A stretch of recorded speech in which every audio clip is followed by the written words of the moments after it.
We can pick up where we left off last time, which was we had agreed in votes to include the following courses in the field of study. Now, correct me if I'm wrong here to make sure our records are correct. We voted to include Speech 1311, Intro to Speech Communication. We voted to include Speech 1315, Public Speaking. We voted to include Speech 1318, Interpersonal Communication. We voted to include Speech 2333, Discussion and Small Group Communication. And we voted to include Speech 1321, Business and Professional Communication. 1, 2, 3, 4, 5 courses. Where we left it off last time was talking about the ORs. Do we want to have an option available where we can include any, different combinations of things? We can bring that back up. I believe one of them was to do either Intro to Speech Communication or Introduction to Mass Communication. There may have been some others that were going. So I'll leave it to our co-chairs to pick up that discussion back where we left it, or if you would like to revisit discussion of the courses that we've already approved, then we can certainly do that as well. So I'll hand it back over to our co-chairs. Thanks. Good morning. I just have a quick question. Can we have clarity again on if these courses are approved, what happens for everybody in communication studies? Can we just have fresh clarity on that? Sure, that's good. What will happen with the field of study when we get this field of study selected? Students who complete, let's say there are 5 courses. Students who complete all 5 of those courses can transfer those 5 courses as a block to any public institution in Texas and have it accepted and apply towards a degree as the sum total block of their lower division requirements. That means the receiving institution, the receiving four-year university, cannot add any additional lower division requirements to that. For example, a research methods course. Some universities may have a research methods course that they want all their lower division students to take, but if it's not in the field of study, they can't ask the student to take that. They also can't take away anything from it. They can't say, well, we'll take 4 of these 5 classes and apply them to the degree. We'll give you,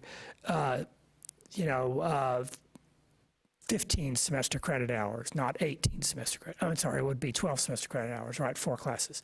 We'll take 12 of these semester credit hours and apply them. But this one extra course in interpersonal communication, we don't offer that. We don't like that course. We're not going to apply that towards a degree.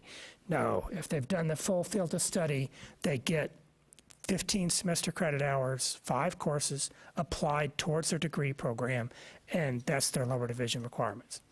Now, if a student doesn't complete the whole field of study, if they take only 3 of these 5 classes and then transfer, the receiving institution must take and apply all 3 of those courses, but in that case, they can say, since you haven't done the full field of study, we can ask you to complete the rest of the lower division courses that all of our other students take, for example, our research methods class.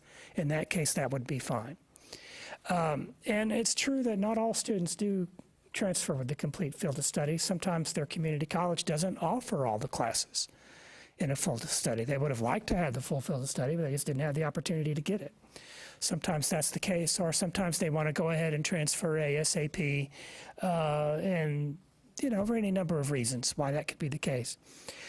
So it might actually be, at first, a relatively small number of students who are transferring with a complete field of study. As time goes by and the field of study gets established, and colleges especially get adjusted to the field of study and build it into their course offerings and their faculty assignments, then I think you'll see a whole lot more students with completed field of study. We hope so, transferring across the state.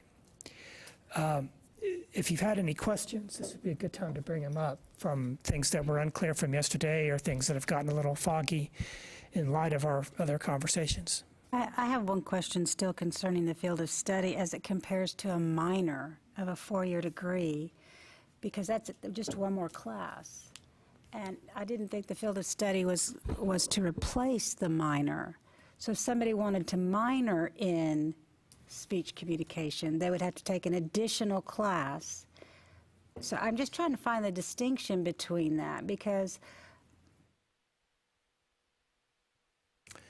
You know, that's a good question, and it's come up before. And the question of how does a field of study apply to a minor, it really wasn't built for that.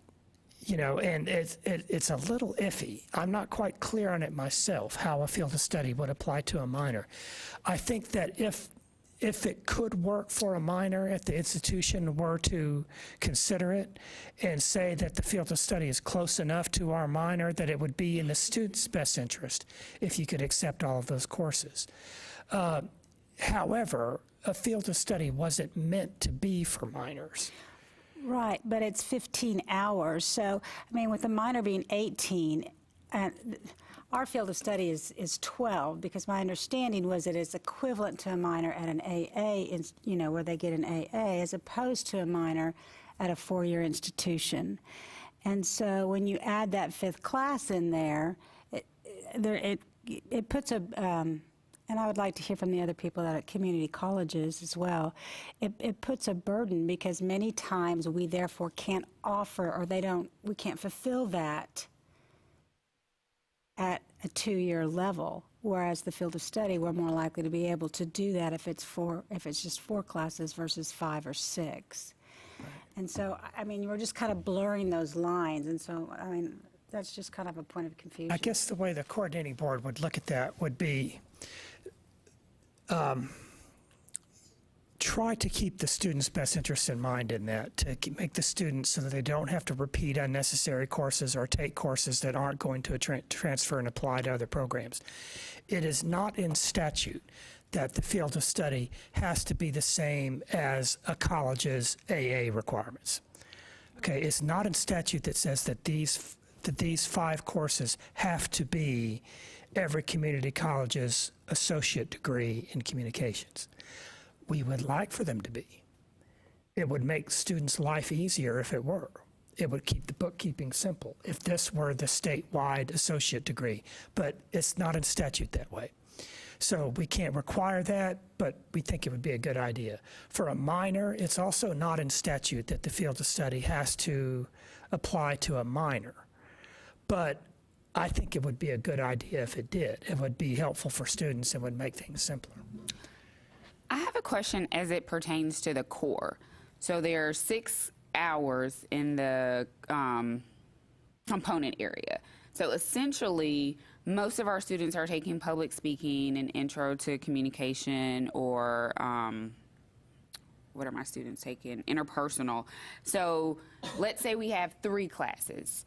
And we know that if they attend McLean, is it? McLennan. If they attend McLennan and they took public speaking there and intro to communication studies, those 2 areas of the core would be fulfilled. And if they transfer to the University of Houston downtown and we agree that the 3rd class would be interpersonal, they're done. So they double dipped in the field of study and the core, correct? Right. Okay.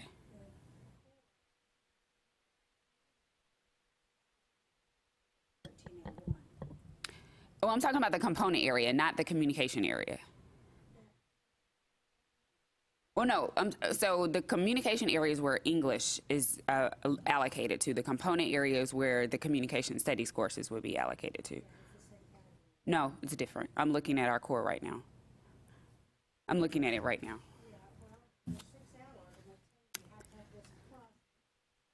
There are 6 hours in the communication component area, and then in the component area, which would be their major of communication studies, there are 6 additional hours. And so what you're referencing, based on what I'm looking at right now, and I'll be happy to email it to you, they can take 6 hours, and here it's usually English 1301 or English 1302. Then when they move down to the component area, that's where they have 6 additional hours, and that's where our students traditionally are taking mass media, intro to communication studies, beginning public speaking, communication and public decision making, intercultural, interpersonal. So that's where they're taking those courses. Leslie, be sure to turn on the microphone. I'm getting thanks. My understanding was that they had to have 1301. I'm not talking about the transfer into a 4-year institution. I'm just talking about as the core needs 6 communication hours, correct? Right. My understanding was 3 of that must be English 1301. And then the other 3 could be another English or speech or the COM 1307. Here's Okay. a printout of, this is ours of, it'll illustrate the communication up at the top in the component area. This is not the same thing that I've seen as far as the core. Well, what I'm referencing is the core. And I'm just trying to make sure, like, if we're going to create the field of study, and I think your argument yesterday was that you don't want a lot of classes for students, and I think we're all trying to make sure that we don't bombard students with extra classes, understanding the price of education, and especially thinking about what our transfer students are dealing with. So that's what, and I don't know, maybe if it's I don't know.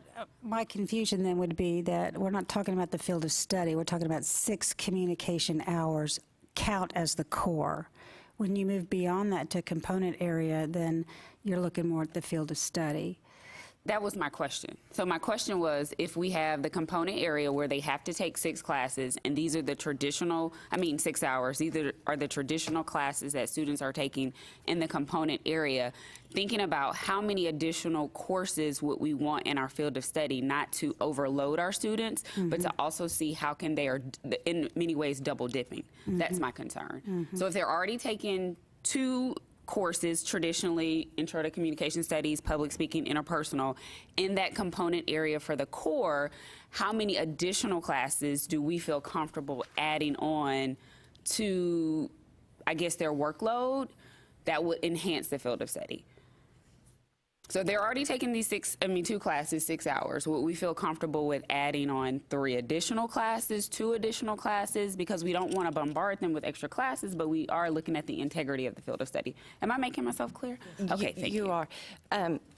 Last night, I Googled many of our four-year universities' degree plans for our undergraduate students because I wanted to see currently how many 100 and 200 level courses we were currently requiring them to take, because you said that was a lot for the junior colleges to offer. And so I thought, well, let's see how many we are actually accepting, requiring at the 200 level. A&M is only taking 2, like what we are requiring are 2 100 and 200 level courses, a public speaking or debate, and an interviewing or small groups. Texas is very confusing, but they're taking 6 hours as well, so that's 2 courses. Texas State has the most. They have 4 undergraduate courses. They have fundamentals of communication, interpersonal, small group, and public speaking. Everyone has public speaking, so we definitely, I would say, without a doubt, leave public speaking on there. Tech has 6 hours, fundamental of communication and public speaking. University of Houston has 2, and it depends on which track you are, what they suggest those 2 be. A&M Corpus also has 4, media and society, small group, intro to communication, and interpersonal. Sam has 3. Arlington also has 4. But most of, so my thought is when we are putting 5, that is too many, because that's requiring, I mean, if, for instance, we went down to 3, Texas State could take one of the classes that they traditionally had offered as a 100 or a 200 level and make it a 300 level and still teach it, correct? Correct. We could also accept it as one of the electives. Okay, but if we say, we come out and say 5, all these schools that are having 2 and 3 have to figure out how to add 2 and 3 more courses into their undergraduate comm requirements, which is a whole lot different. I mean, that's 9 extra hours for a student, which is going to slow down their graduation instead of speeding it up, which is what we've been charged to do. So I think we need to think what we're doing, which of these are the most important, because 5, I think, is too many, personally.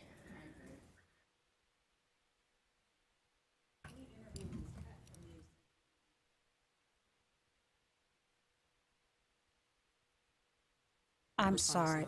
I believe interviewing was cut. I don't think it is, because I think they're still teaching it at Blinn. Well, I Oh, know. they're not? I know. I was told we're still transferring it. It was cut 2 or 3 years ago. 2316 was cut. Okay, several maybe years we're ago. still taking some because they're still on They their may be, transcripts. they may be Okay. still some things there, but I know in terms of a course that we can teach, It's not there. we're not allowed anymore. Okay. It's no longer on the Okay, so ACGM. then interviewing isn't even a choice. Okay. So at this point, seeing that we have new information regarding the classes, do we want to go back and reconsider? Like, number one, is everybody in agreement? We definitely want to keep public speaking as one of the courses in the field of study, and then we go back and review what, maybe 2 or 3 additional courses? Or is everybody comfortable with saying we do not want 5? Just to state an opposing, not opposing, but a different point of view. And I do understand in terms of what is accepted and what is not, or, you know, how, the number, purely looking at this from a numbers perspective. I know when we currently, and we teach and understandably not in speech communication or communication studies, to use proper terminology. Currently, our field of study, and it may have to be changed, does offer actually 18 hours, and maybe it's not transferring for people. My concern is that we give our students, yes, speed them through, but give them enough choice and enough variety in their education so we're not becoming cookie-cutter institutions. And Richland College is large as community colleges go, and I understand that, and I'm proud of that. And I want to make sure that we don't cut the number of courses we're offering to the extent, because frankly, with the field of study, that is going to significantly curtail the number of classes that students take. Or what they're looking at is what will transfer if that is their track. Let's make sure, my opinion, make sure that we don't limit it to the extent that we shortchange our students and our institutions. I very firmly stand behind the top quality education that at the 2-year level we provide, and I'm very, very proud of that. And I'll speak for, well, I don't have to, but I'm proud of the work that the 2-year programs do. Let's not truncate it to the extent that all we can offer is 3 classes and we're done. Oh, and I totally agree that what the 2-year universities is doing is very important. I think that what they're asking, though, is even if they took 18 hours in your program, when they transfer to University of Texas, or they transfer to Arlington, or they transfer to A&M, they are transferring in a lot of hours that they are paying for and they are not getting credit for toward their degree. So they are currently, it's not that it isn't a worthwhile course, but they are paying for a course that is not helping them graduate currently. Right, and I understand that, I do, and I understand the charge. Again, and I'm sorry, there's a horse whinnying in the background because I've been beating it so much. But let's just make sure that we're not so heck-bent on getting it to 3 or 4 classes that we are shortchanging our students. Thank you for your time and your patience. I agree that our primary charge is what are the courses to best prepare students for success. And like I told you yesterday, institutions will adjust to that over time. Keep in mind that the first 2 years of a college experience is 60 hours. The core is 42. That leaves 18 semester credit hours. Now, if many of these universities, it seems they're only requiring 2 courses at the lower division for communications. That's 6. So, where are the other 12 hours being spent? You know, Yeah, at least, free electives? yes, sir. Generally, speaking for the university level, we're required to take all the, quote, legal courses and, excuse me, and fit them to a degree plan. If there are options for electives. It doesn't mean they go directly into the major. But if the student has room with electives, so they're not, quote, losing those courses as long as they haven't taken too many. The downside, unfortunately, is they might burn all of their electives, and then when they get into their major area at the university, they'd like to pick up a couple of things, and there's no more room without paying for additional courses still. I have one last comment, just to consider. I hate cutting hours because I just feel like our field has lost a lot of, it's growing big, but it's losing a lot of their courses that they can teach. For example, the interviewing, the technology, and human communication have been cut. But if it's limited, if it's at 9 hours, and I understand that's a cut, it'd be a cutback from us, there's a difference between a field of study and an Associates of Arts degree or Associates of Science. And if you have an AA in that, then that leaves the other institutions to cater to their specific area in terms of the additional classes. So you could still in an AA have the small group or the business communication or the intro to mass media for the AA without cutting anything that we offer. I would like to offer. May I ask a kind of survey question, particularly to the, or I guess to the two-year institutions? In what ways would your AA in communication studies differ from your field of study in communication studies? Well, I'm sorry, communication study. I We would understand try it's a to field of- align them as closely as possible, right? So that the student both completed the AA and the FOS, allowing them to transfer to a 4-year institution to pursue a BA or a BS in communication. So would yours be very similar, if not identical? Yes. Okay. That's how ours is set up, and we'd had some questions about why is it so similar, and, I mean, it seems logical that you would want to make it as similar as possible, but I was making sure that we were doing something similar that other places were. Because we're adopting the pathways model, right? We're trying to align both the pathway, the degree, and the FOS to make it as convenient for students to transfer, right? Because, you know, we're dealing with a student population that doesn't have the cultural, social, or material capital, right, that people that go straight into a 4-year do. And so we're attempting to align those three things to make it easy for the student to pursue higher education. I would echo that. We're also pursuing the pathways model at the Alamo Colleges level. So it's a district-wide effort to get students to essentially decide very early on what is it that they would like to do without taking away options to some extent. So we have the AA degree. We've moved away from saying AA in speech comm or any of these others. So what we've done is we've created the 42-hour core, which is required by law. And the additional requirements is 18 credit hours. That's open for the student, whether that be the arts or the science. So essentially we're gearing them towards STEM fields or and liberal arts fields or whatnot. So essentially the advising has changed. It has become very much more intrusive, but it's also very helpful for students to not take additional courses they don't need. So the FOS does fit within the additional requirements and gives students the opportunity to, and I think our FOS at the institution level is at 15 hours. I'm not too sure, I'll have to double check, but we're fitting that in within the AA degree.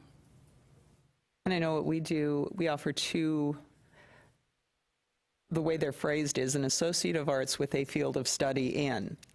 Two different options, and we are also following very closely the guided pathways. And I know for us as a department, it has made a huge difference. You know, in terms of what we're getting from advising, it really, really helped to direct and make sure that we're talking to the students who want to talk to us and not missing the students who kind of fell through the cracks before. So it's been good. For those who don't know, can one of you explain what the guided pathways model is? Well, the guided pathways literally take semester one, and we've just reviewed a couple. The guided pathways model breaks into a variety of disciplines, and it says semester by semester, your students will take these 4 to 5 classes, semester 1, semester 2, semester 3, semester 4, with the intent of completing that 60-hour degree in 2 years, with the option of including summer work. And it's literally a semester-by-semester breakdown that advising can share with our students and guide them through that way. And that's worked really, really successful for us. And it's also, I think, gotten the various groups talking more closely to one another, because now we're kind of in the same school and under the same guidance. The field of study is not meant to replace the Associates of Arts degree, is that correct? That's correct. So somebody could, if there were 9 hours, say, they could get a field of study in communication, which is marketable for every degree, and an associate's in business, for example, and it would still, would that depend on the business AA, whether it would transfer into that? Because communication can be marketed to any degree. I mean, it's relevant to everything we do. And so if it's not meant to replace the AA, I could see it as a benefit to many students that goes on their transcript. But if it's an AA, then the required number of courses should be different. So It is possible that in future legislative sessions, there could be talk of having the field of study by law be the statewide curriculum for AA degrees. So that could happen in the future, but that's not the way it is now. And I just say could. I don't know what the status of that talk is, but it's possible. In an effort to move forward, my co-chair and I would like to come to a consensus about the number of courses, right? And then we can make decisions about which courses would fit within that numbering.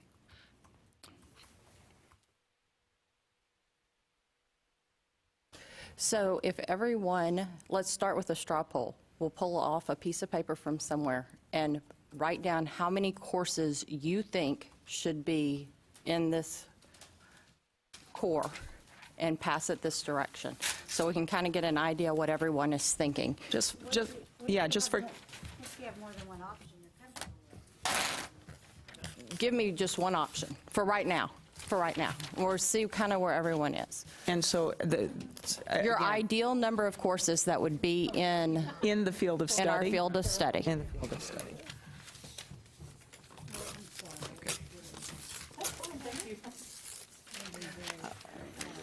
Sustainable there. Here, I'll start tallying. All right. 1, 2, 3, 4,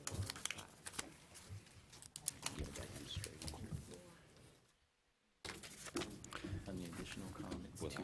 Alan, could you also clarify the comment you made yesterday that a student could complete a field of study and not the core curriculum and still get an associate degree? If they've completed 60 hours, yeah. If you've Okay, so it would be completed 60 hours, but they may have missed the math component or one of the sciences. That's right. If a student completes 60 hours, they can get an associate's degree if they have either completed either A, the core, or B, the field of study. Hopefully they've completed both. And then when they transferred, the receiving institution at that point could say, well, you missed this freshman class or sophomore class, and require that of them in order for them to continue their studies at the receiving institution. They could require the students to finish their core. The core of the receiving institution. If a student graduates without a complete core, but with a complete field of study, then the receiving institution can have them complete the courses in the core that are missing. Now, but again, that's sort of a rare situation that really is designed just for things like the engineering or the architecture degrees, where the field of study is over 30 semester credit hours, and there's just no way a student could possibly complete the core in the field of study.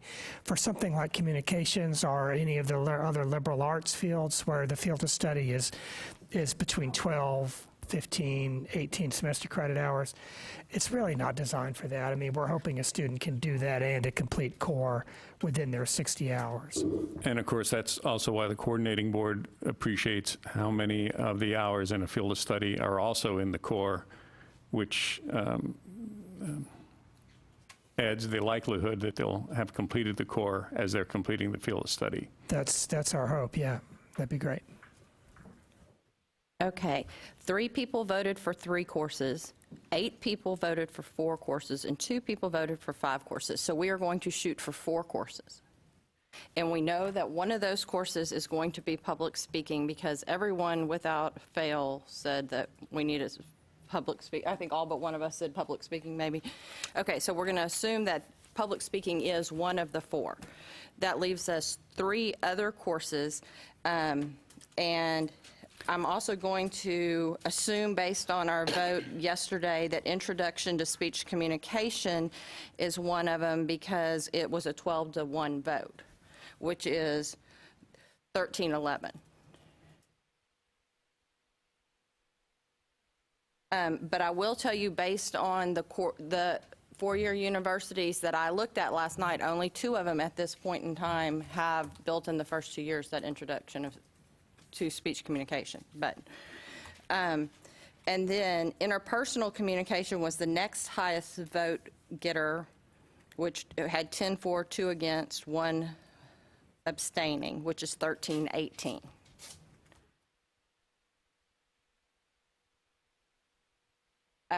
So that leaves us with small groups and our business communication courses to deal with. So either we can choose one of these 2 or we can set them up as either or. I think that in our discussion yesterday about when we should use an or, the question was, it needed to be apples to apples. That needed to be comparable. You don't want to have argument, debate, and discussion in small group. They're kind of different machinations. I think that discussion in small group and business and professional, if we were to draw a Venn diagram, would have a lot of overlap. That is, a student completing discussion in small group would get a lot of skills that they needed to operate in a business environment, whereas a student that also took business and professional communication, just the name tells you, it's going to give you skills to operate in a professional environment. I think a student choosing what area of communication that they wanted to move into, let's say they wanted to go into health communication, might choose small group, right? A student that's looking to go into the petroleum industry might choose business and professional communication, or a student that's interested in exploring advertising and PR later on, taking a digital media job, something like that in their professional world. And I think that this would be an appropriate opportunity to have an or. They can take either discussion in small group or business and professional communication. That gives the students choices, which is something that people wanted. It provides variety for teaching, right? Colleges don't have to offer, one that they don't want to offer if they don't have the staffing to do. They can offer both and kind of see how the students sort out to it. I think a concern might be, students think this one's easier or that one's easier. Well, that's up to the professor, right, to teach that course how they see fit. And that perception is going to happen no matter what course we put in there. Students will always say, well, this one's going to be the hard one out of all of these. But I think that this is a good opportunity for us to include that or, and it meets the hour requirements that we just agreed to. Just an inquiry on that. If we are going to use the or option, is there any negative because one is a 2,000 and one is a 1,000 level course? Is that problematic? I'm just asking the question. I don't know. I don't see it as particularly problematic, especially on the community college level. I don't see it as, because it's going to be in a lower division transferability, right? Okay. I don't see any negatives. We might ask our host if he sees anything there.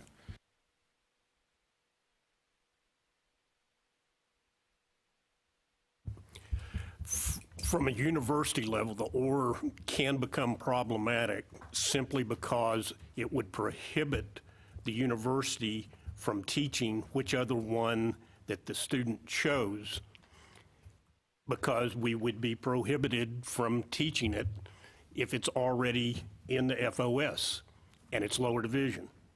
But not everybody's starting at the four-year level, and I would argue equally problematic eliminating it from allowing the 2 years to be able to teach it. The problem, and you guys correct me if I'm wrong, if we include both of them, based on the discussion yesterday, then the university level would be prohibited from requiring the other one. And right now, both of the two under consideration are in our lower division and are required, and our faculty think they are all important for comm studies or comm people, and have a problem with being dictated their curriculum. Couldn't it still be part of their major that they require a particular course? And if so, then they would take it in addition to what they've already transferred in? I have a quick question in regards to the four-year institutions. Is small group and business and professional on the 2000 level at your institutions? Yes, ma'am. They are? Okay. Yes. Small group is, we don't even accept credit for business and professional. We also do not, it comes in as a general elective. Okay. And we really don't want interpersonal either. Okay. Because as I'm sitting here, it dawned on me that our small group and business and professional are 3,000 level courses at our institution. Interpersonal is a 2,000 level, but that I'm thinking now would pose a problem at my institution. I would also like to add that business and professional communication often is taught as a public speaking class and not as a theory of leadership, decision-making phases, and so forth course. So, you mentioned yesterday that in your institution that's not the case, that business and professional speaking is not actually a skill-based course, but in most universities it actually is. And so I don't have a problem with having the OR at all, but I think we also need to be specific, as with intro to speech communication, what the actual parameters of the course are. What are the objectives and what are the students actually being required to do in that class? Because these are actually not apples and apples in that case. And I think that's why we quit accepting what is this transferred business communication, and we designed a course that for us is COM 205, and it's called technical communication, and it's a combination public speaking, technical writing course that's our engineers and business students take. So it's that kind of thing. It goes with, like, equivalent to the public speaking. But it's instead of this one because it has very specific writing, speaking components.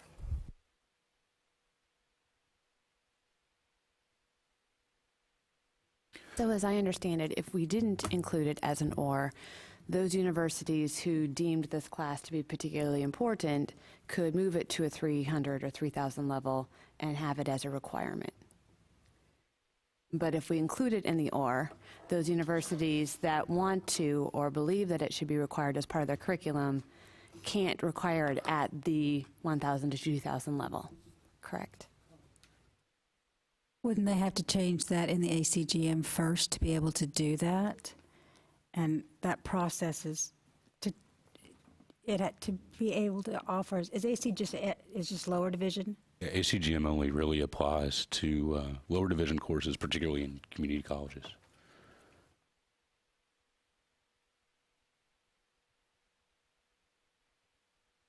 It's meant to standardize the course description and the learning outcomes across the community colleges, not necessarily on the university setting. So in answer to your question, right, about, of course, each individual professor is going to conduct their course the way they see fit. Business and professional communication has specific learner outcomes listed in the ACGM, and its course description is study and application of communication within the business and professional context. Special emphasis will be given to communication competencies in presentations, dyads, teams, and technologically mediated formats. And its learning outcomes are demonstrate communication competence and critical thinking through an understanding of the foundational communication models, demonstrate essential public speaking skills in professional presentations. It's there. Demonstrate written and oral competencies as it relates to employment, including job searches, interviews, interpersonal interactions, conflict management, leadership, and performance appraisals. Apply essential dyadic and small group communication processes as they relate in the workplace. Utilize various technologies as they relate to competent communication, and demonstrate effective cross-cultural communication. Discussion in small group, right, is listed as discussion in small group theories and techniques as they relate to group processes and interactions. And if they have student learner outcomes, I don't have them in front of me. They're not listed on my printout here. Does that answer your question a little bit? No, Professor? Okay, thank you so much.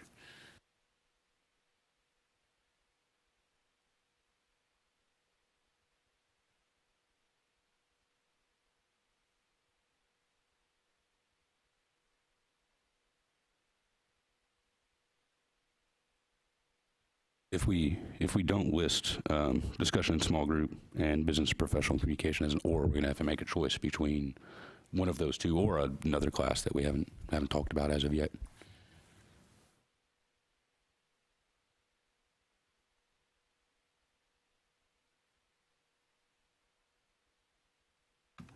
For clarity, we have 3 courses that we've defined or decided that will be.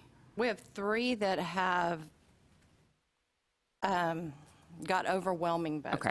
Public speaking, introduction to communication, and interpersonal are the ones that got a large number of votes, so I'm assuming y'all still want those there.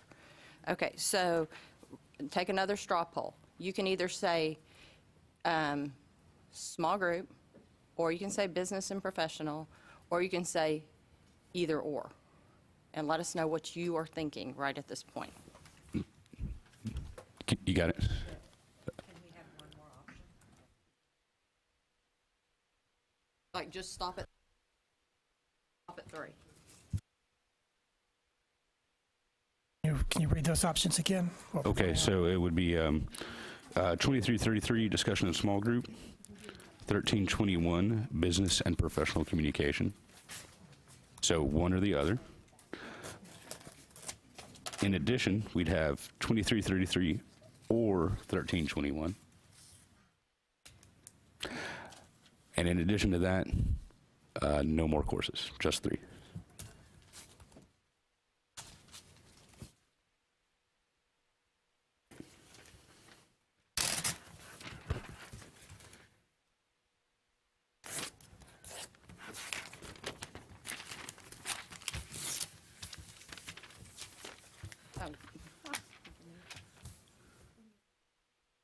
Ran to the restroom.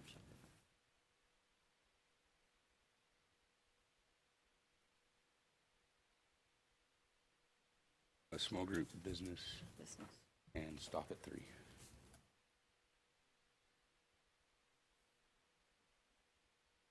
Add an or.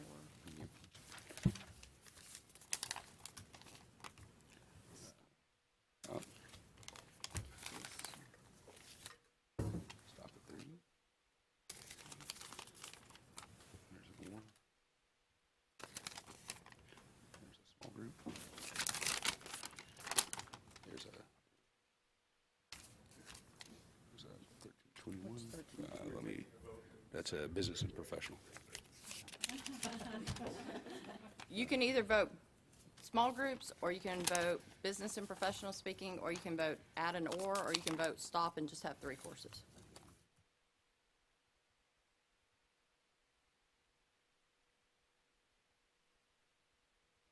One is which one? That is going to be business.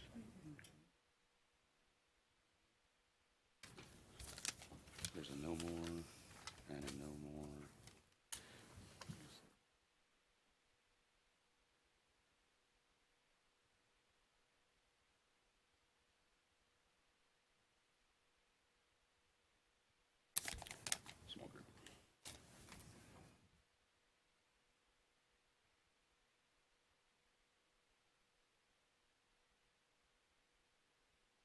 Okay, we are split right now. We have 5 people saying either or, 2 people saying add small group, 4 people saying just stop, and 2 people saying business. So, 5. A little bit more slowly. Yes, 5 people saying either or.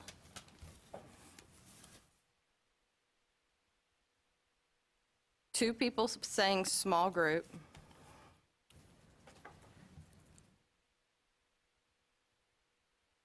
4 people saying just stop.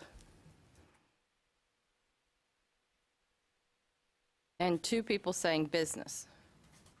So should we do another vote then where we eliminate having just the small group or just the business, since those seem to be the 2 least popular? Yes. Uh, Do another vote? That's You could also read it as 6 people who want small group and 6 people who want. Okay, well, you could read it either. What's the vote this time? Let's read it as, this time you're either voting at, that you want small group or business, or that we just want to stop and only have 3 requirements.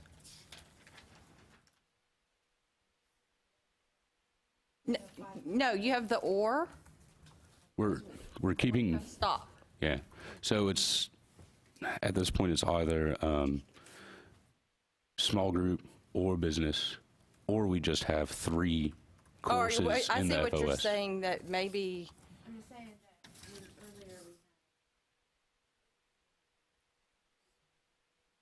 oh, I see what you're saying. Right, that was one of my concerns That's just what now he is said, we that should just throw out the the stop late, because. the late addition was opening a question we had already resolved, more Okay. or less.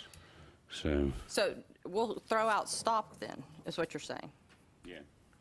Okay, so now you're voting on, Well, we had already addressed that when we looked at the number of courses, right?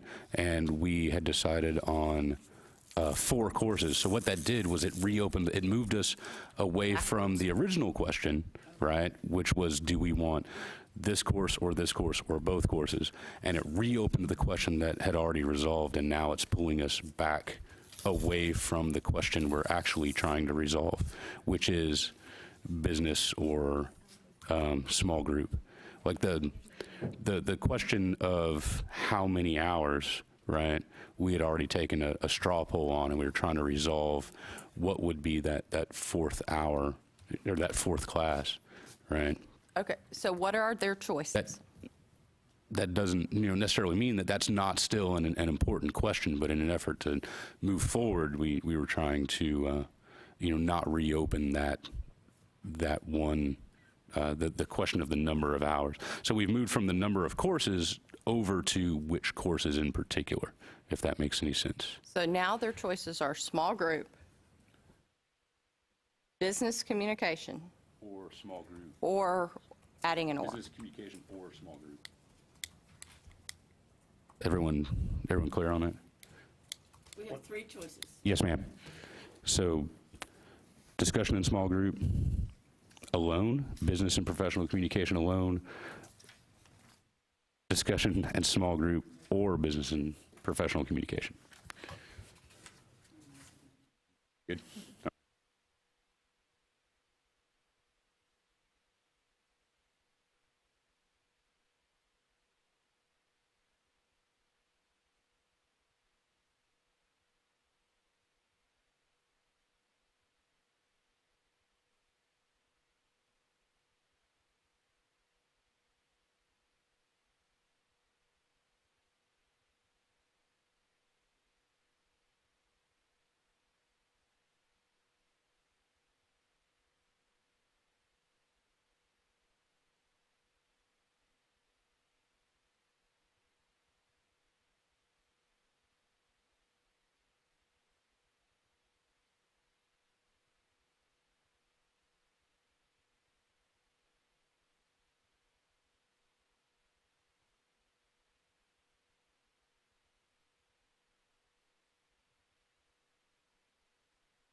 All right, so the results that we got in were 4 for small group alone, 1 for business and professional communication alone, and 7 for small group or business and professional communication.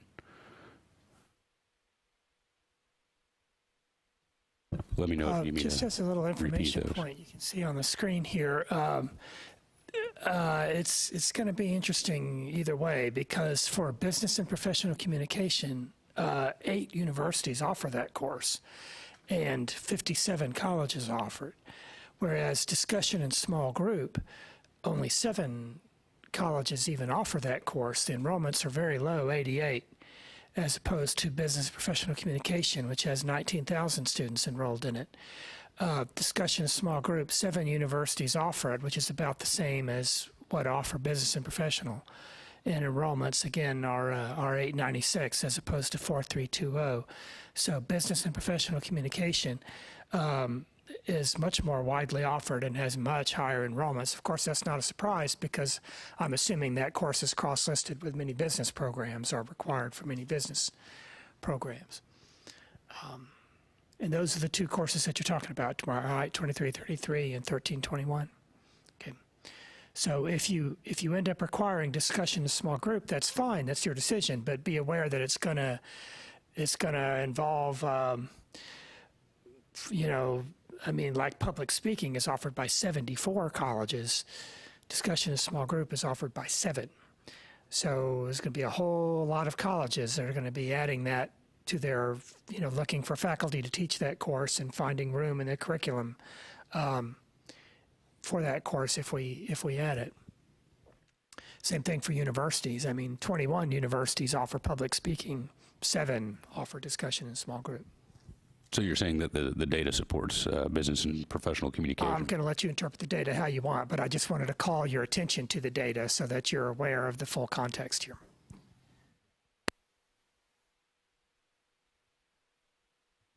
I would like to make a motion then that we include an option for our 4th course offering to fill up the number we wanted as being business and professional communication or small group communication. I would second that. 33. Oh, discussion, sorry. Who seconded that?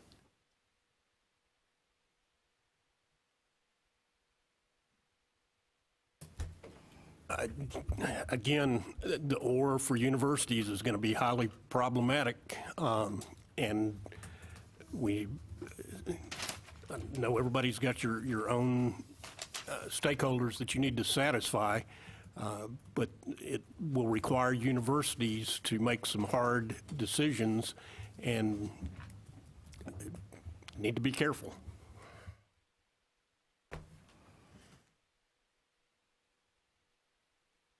Enrollment for the 2-year in small group is generally pretty low. On the other hand, I hate to continually cut speech courses out of it. It's growing field, but we're losing options of what we can teach. So, I just want to clarify, just make sure that I understand correctly. So if we do the or, 4-year institutions can still offer it as an elective, they just cannot require it. So students who come in with an FOS, if they choose to take another lower, if there's room built into the program for an additional lower level elective, they can choose to take it if they come in with small group. Is that correct? Or does it mean it can't be offered as a lower level elective? I'm sorry, you have to run that by me again. Sure. So my understanding is for those institutions who currently require BNP, and students come in with small group, they could still, 4-year institutions could adjust their program where it's offered still as an elective. It just cannot be required at the 1,000 to 2,000 level. That's right.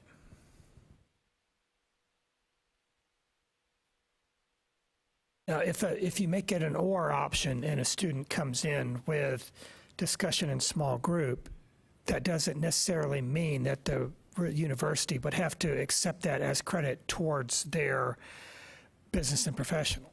I mean, they don't have to. We're not saying that that is the substitution you're required to make. But in that case, the student could no longer be required to take a business and professional if they come in with a complete field of study, and that isn't one of the ones they chose. Right, so for native students could be required to take BMP, but students transferring in, having taken small group, would check off the BMP requirement, correct? Well, that's one way to look at it, yeah. Yeah. How difficult would it be for the universities to make small group a junior level course? Because the content certainly could apply to that. I'm just wondering if that would be a less difficult move for universities than the OR option. To make it a 3,000, you said? Well, we don't encourage universities to take a course from the ACGM, steal it from the community colleges, and make it a 3,000 level course.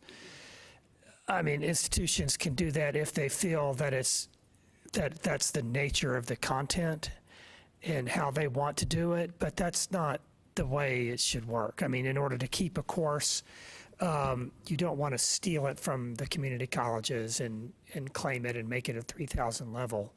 The colleges need that course too. It might be better to take some of the course content and integrate it into your existing 3,000 level courses, so that students still get experience, say, with public speaking. What course we talking about? Public. Small group. Perhaps the content of what's taught in small group can be integrated into existing 3,000 level courses where small group components are built into other classes.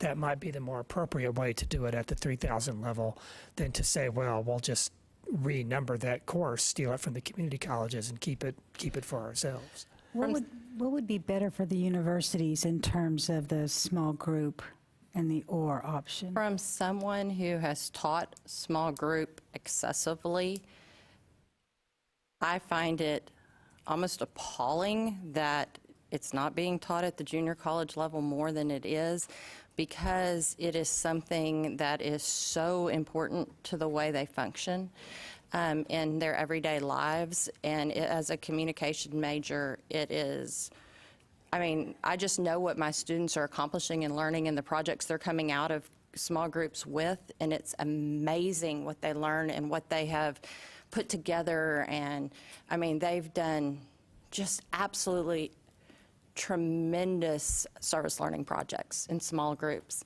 And I cannot imagine not, like my student choosing to take a class where they wrote a resume and did things like that, as opposed to the small group class and the learning that they get out of that. I mean, I've taught both classes, but the small group, as far as hands-on, what they learn for the rest of their lives, I think is just tremendous. I just want to add some context. At EPCC, we have more than 20, 25 sections each of public speaking and 1321, and we have one section that we call dynamics of group comm. One section, it had 30 seats available, 6 enrolled, and that was it for a college district that has close to 30,000 students. We offer it, it just doesn't make. And so we often do where a faculty will pick up one student to help them complete that. I don't know if that's a misunderstanding with lower divisions or with students knowing what's in it, because obviously this is our love, and so it's all important. Nothing is, unimportant here. It's just that we don't get the enrollment at the 2-year to support the small group. So I'm wondering if the reason why there's so little interest in small group at the community college is because of the makeup of the student. So many students who are doing the 2-year degree are working, if not full-time, and they live pretty far away from each other. So the idea of trying to have to get together to do group work makes it seem like it's an impossible task to accomplish. Is that what's going on? yes, except for media allows them to still meet. Because so there's a lot of classes that actually use online or coordinate PowerPoints or use Zoom or some sort of technology to form a group, and many present-day groups are that way. But yeah, it's the makeup of the student is definitely different. And I will say that we've had to assess as part of the core curriculum teamwork, and it was very challenging in the online context. I think it led to increased drop rates from students who felt, I mean, even if they, because I agree, yes, they have the technology to interface with one another, but even then, the work schedules and being a caregiver, things like that, or having children or whatever it might be, even then the time factor was, even if they had the technology available to do it, the time factor made it very difficult. I know we were all very happy when we were able to move on to assessing something else because it was just so hard in the online classes. So I think both of those things are barriers to some extent. And even though they do have the technology, we do have a lot of rural students who don't have access to high-speed internet, who don't have a computer, don't have a cell phone, and who are dependent upon having access to a campus that still might be far away from them to accomplish their coursework. So I think there's a lot of barriers that could factor into that. It's also the time of trying to find the same time to meet, even if it's online or not. Alan, you mentioned something yesterday that if we add a course to the field of study that up to this point has not been well subscribed, that the field of study membership might compel more programs to offer it and students to consider it. Yes, I think just common sense would say that you can expect enrollments. If we put a course in the field of study, you can expect enrollments in those courses to rise. And you can expect those same students who used to be taking other courses, enrollments in those courses would drop. And over time, the courses that are in the field of study will become very well established throughout the state.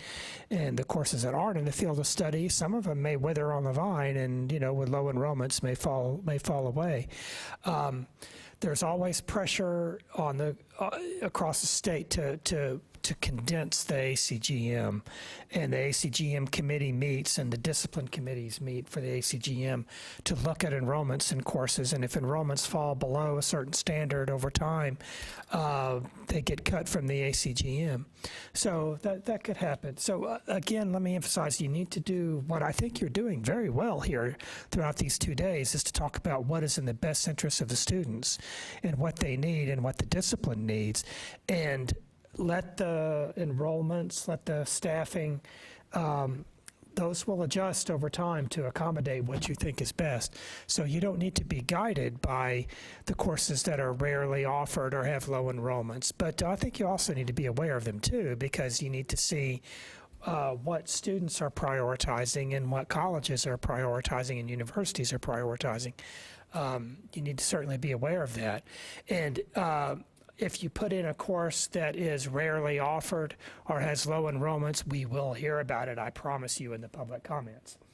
We may catch hell about that in the public comments. So before we leave, if we put in discussion in small group, we need to maybe talk about what our collective committee response to the many public comments we're likely to get, which will say we don't offer that course. Universities are going to say we don't require that course. Where are we going to find room for it? Why are you doing this? So you can expect some feedback about that. But you need to do the right thing and have a spine and be able to stand up to that and say, no, we talked about it. We aired this out. We think this is best for students and best for the discipline, and everybody will adjust.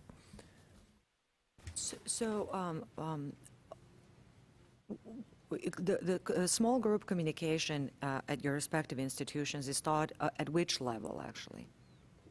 2? Sophomore. 2? Ours are 3, junior. 3?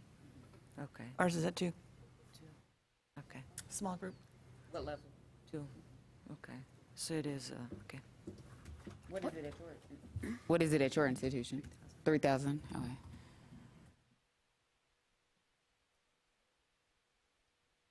So our motion, can you read our motion back to us?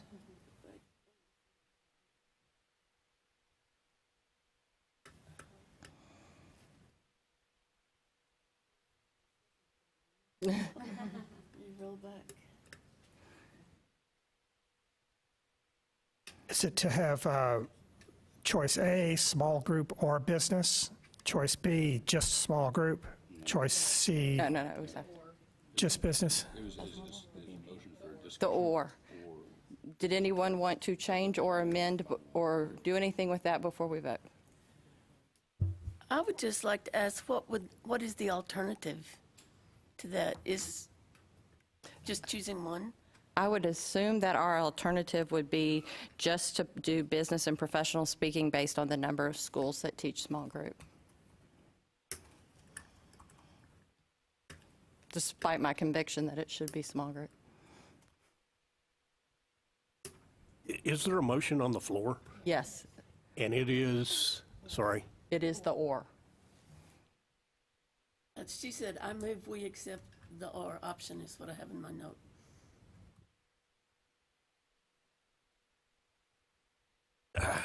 based on the discussion, I would respectfully suggest an amendment to that to remove the or based upon, this isn't good parliamentary procedure, but based on the number of schools that teach it, to force them seems unreasonable.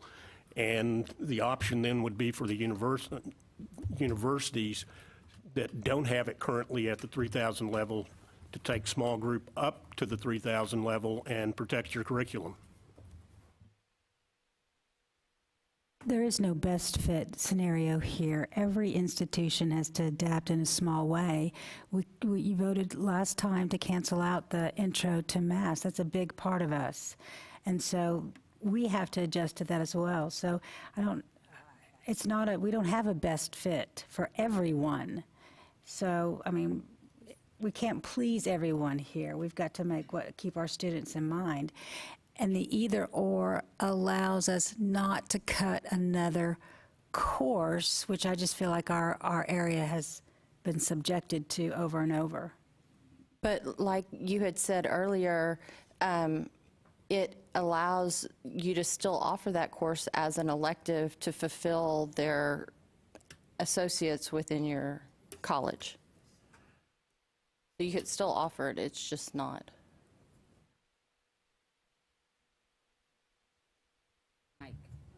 We can offer it, the small group doesn't make, but on the other hand, I'd hate to take that away from others who would want to teach it. So that would be just a way to they could choose which one. Just because it's an or doesn't mean you have to offer both, correct? No, but I'm looking at how many people, but for the university, the or is problematic. The or is problematic at the university level. And so what he's saying is if it's only, how many colleges what's the enrollment? What's the enrollment at the college level? For a small group, Yes. enrollment is 88. 88 people at the whole college level, then it probably isn't worth adding the or if it complicates thousands of students at the university level. Vote on this, and then if it fails, we vote. Let's vote on the or. Let's start with that. Yes or no? Yes for the, all in favor of including the or, please raise your hand. Or what are the, specify for the record which two courses Small are included in group the or business and professional speaking. All in favor of including small group or business and professional speaking, raise their hand.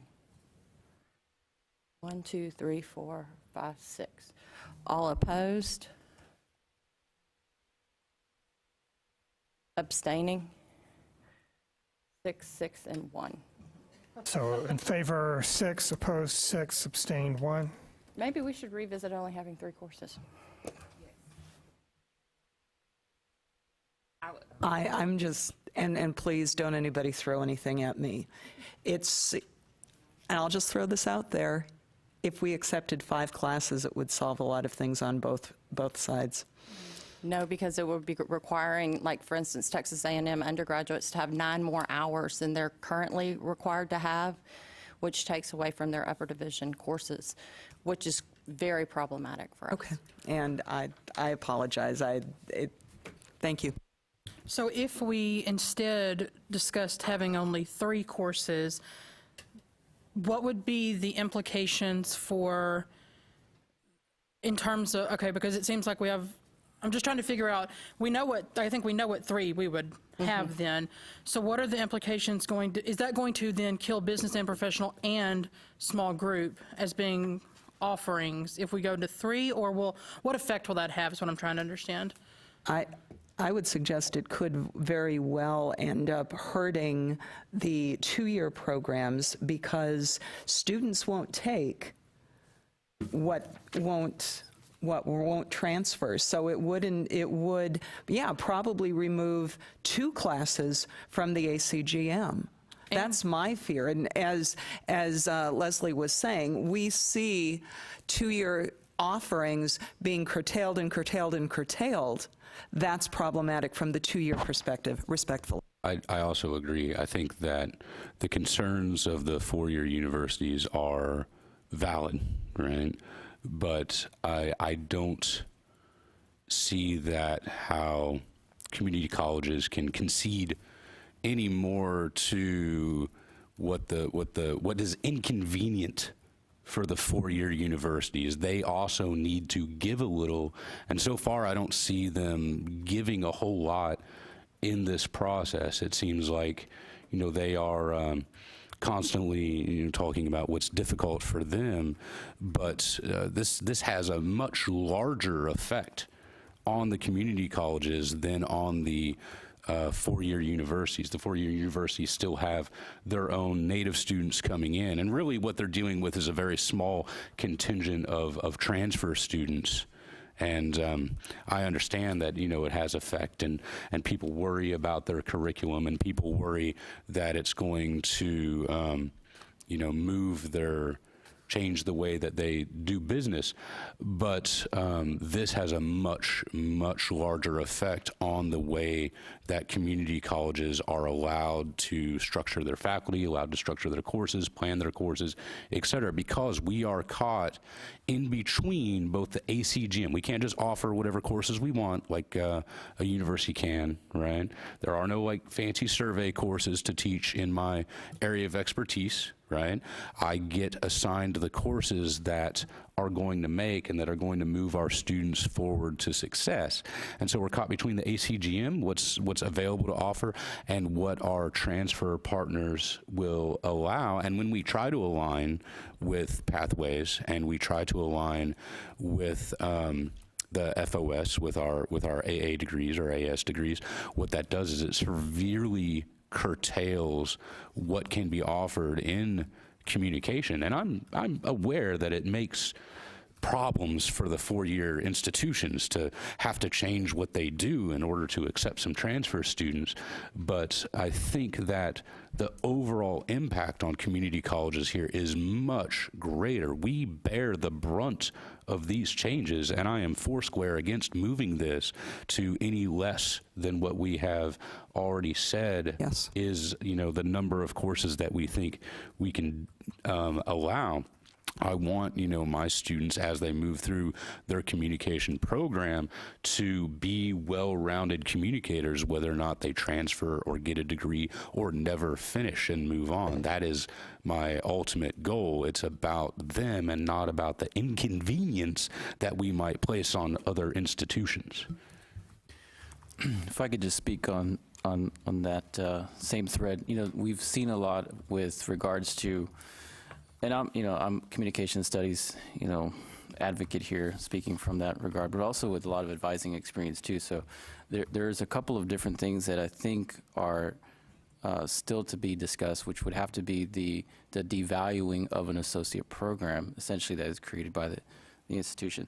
It takes me back to what we did yesterday, and Alan, I'm going to use your words here, and you said that our job is to look at what are the necessary courses, the lower division courses, right, that are absolutely necessary for success. And so based on that, I keep coming back to this idea that, we have to strengthen the lower division offerings our faculty at Northwest Vista, we're chomping at the bits to teach something different that would allow us to see it as transferable for our students. Students aren't going to take it if it's not, something that is within the advising document or within that discussion with their freshman advisor, because it's really important for them and their parents who are paying the bill to not take additional courses. And so I think this is what the FOS was intended to do, was to give students that security of saying, I want to go to UTSA, but if I change my mind and I get a full scholarship to A&M, then that might change my course. And so it's very difficult for them to make that choice coming in as a freshman, but if they have a field of study that gives them a variety, right,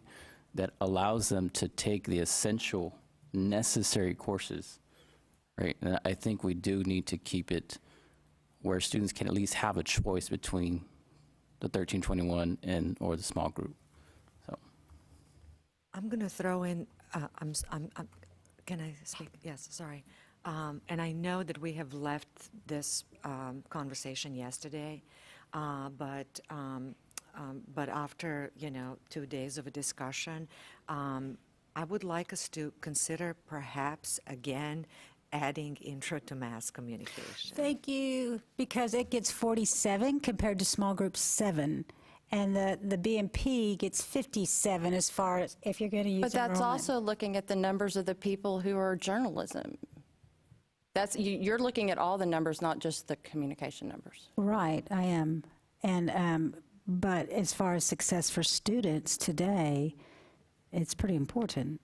It is applicable to, Everything. it is in the concentration area of advertising and public relations,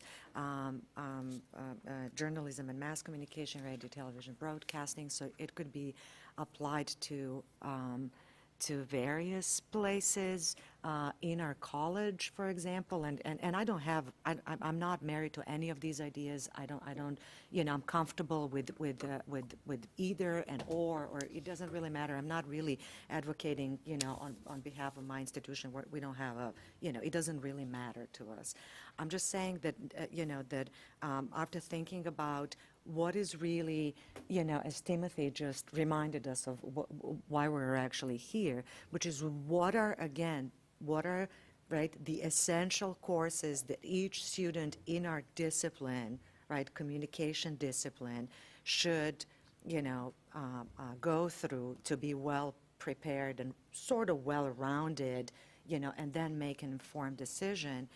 And if that is the perspective we're having, I came to think that one of our classes should be Intro to Mass. I'm sorry. No, I honestly have questioned the same thing, because to me it is more of an overview course that is a survey course, as opposed to like to me, business and professional speaking, a lot of what they get in there, they can get from a career center.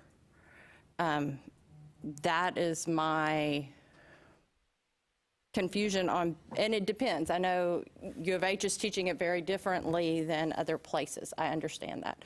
But a lot of what we get it's like how to write a resume or how to, from a lot of places.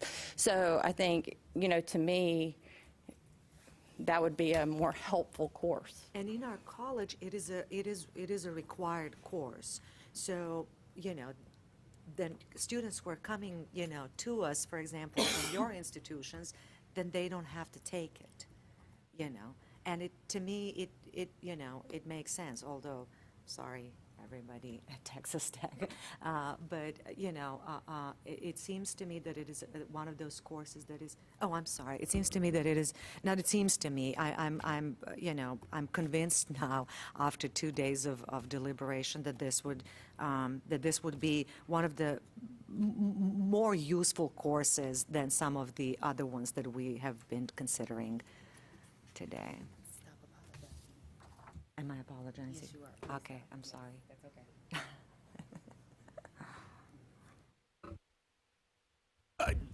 With all respect and understand that there's not a perfect solution here, and we're trying to not only move towards the clock, but whatever. introducing a required non-speech comm course into the field of study, I find highly problematic. Why not, whatever other course, that's good, but not in the required field of study. If you want to teach it, if you want to accept it, require it in your curriculum, then do that. The field of study goes mandated to everybody. That's what you've got to stay focused on. Because right now, if we included both the intro speech, which we do not have, and the intro mass comm, which we do not have, that's half of our undergraduate curriculum for speech comm majors, and I will lose my job.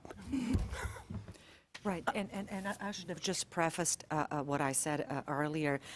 Yes, maybe my mic is not You working. have to get closer. Okay, so I should have prefaced what I said earlier, that actually I'm most comfortable with having just 2 classes, public speaking and intro to communication studies. Like, that's actually my personal ideal scenario. And I think it leaves, all sorts of things open, and it makes actually easier for students, et cetera, et cetera. But if we're set on, and that's my understanding, on adding 4 courses, which is a magical number, sounds like, then in that sense, I think that we should reconsider adding intro to mass communication. May I? I'm going to agree with Tom. It's in the other 3 areas already, and by adding it to this area, it is really blurring a line that I think is very dangerous. I think in many ways it is saying that communication studies is going to become the subset of mass communication, and it risks us losing our individual identity as a field of study. And we do not teach intro to mass. That is taught in the School of Journalism, and it would become problematic at my university in a very big way. I think another thing that I just thought of is when we look at our credentialing that determines what faculty members are allowed to teach, we have a separate set of credentials for someone who would teach a COMM class versus an SPCH class. So we offer both at my institution, so that wouldn't be a problem, but I could see that being an issue. I do think it's interesting, okay, if you want to include it in the field of study, you are asking that someone who is not credentialed in any of the other field of study courses teach that. Does that make sense? Yes. So that's just something to throw out there. And I'm not trying to insinuate at all that I don't think technology is important. I think technology is very important, and I think that we are moving in most of our classes to introduce technology in one form or another into especially many of our upper division classes. It is my opinion, my personal opinion, that it should be a cross-listed course at this point. We've evolved to communication studies as a plural thing because of the development of new areas. And I think that the mass media, the critical theories of mass media and how it affects us in communication, it's not taught as a learn how to make some sort of production or digital media. It's about how it affects, there's tons of stuff on how, for example, social media is affecting self-esteem and relationships, which fit clearly into what we teach. So it just depends on how you view what that is. I don't view it as a technical course, but a theory-based course. All right, we were having conversations before about like what we see as the core content, right? And we've made a whole bunch of cases already for BMP and cases for small group. And I don't really hear a case for that mass comm would be more core to culture or to communication studies than either of the other 2. And I think we're going backwards right now. Correct. We had 9 people who voted against yesterday, including mass comm. And unless a number of people have changed their position on that, I suggest we move forward. I'd like to make a motion that we reconsider the 12 hours and instead consider a max of 9 hours. Is there any discussion? Oh, wait a second. Wait a second. Already had an overwhelming vote for 4. Is there a second? A second. Any discussion? Respectfully, from the two-year perspective, the more that you take away, the more difficult our job is going to be. And frankly, there are a lot of students out there that do not have the option to start at the four-year level. I want to be able to give my students every bit of the top quality education that I know all of us around this dais provide. Okay, this isn't about turf. This is about please imploring you not to further hamstring the two-year community college programs. Respectfully, I understand it's difficult. Please don't hamstring us from serving our students working on their associate degrees. Any more discussion? All in favor of going to 9 hours, please raise your hand.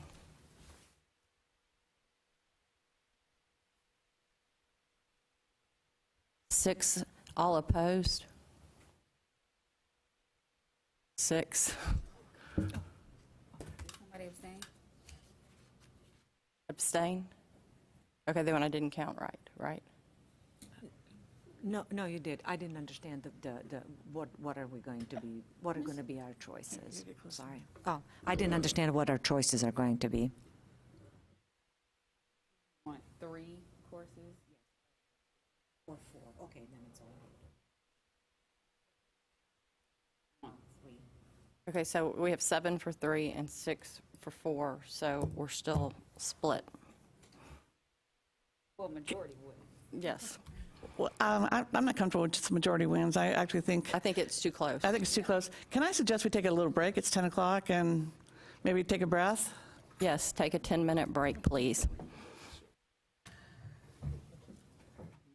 How do we get a course added to the, Okay, for those in the booth, we'll take a 10-minute break.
Which is business and professional. Yes.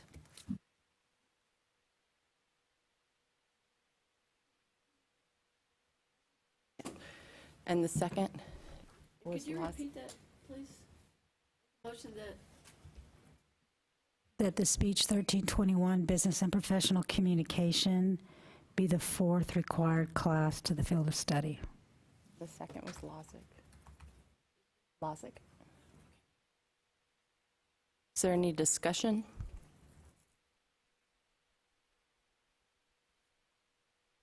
All in favor? I'm Oh, sorry, go. I'm just going to remind us that, for example, in our college, business and professional speaking is equated with public speaking course. So it's either or. Again, from, what Dr. Davis read to us, it has a pretty significant public speaking component in it as well. If we're requiring these two skill-based classes, are we actually doing students a favor? That's all. And that was something I pointed out. That is a course that is taught very differently depending on who teaches it. That's what's very difficult about that particular course. Depending where it's taught, the description is very wide open. And so depending on who teaches it and the syllabi, if you look at the syllabi on that course from college to college, university to university, are very, very different.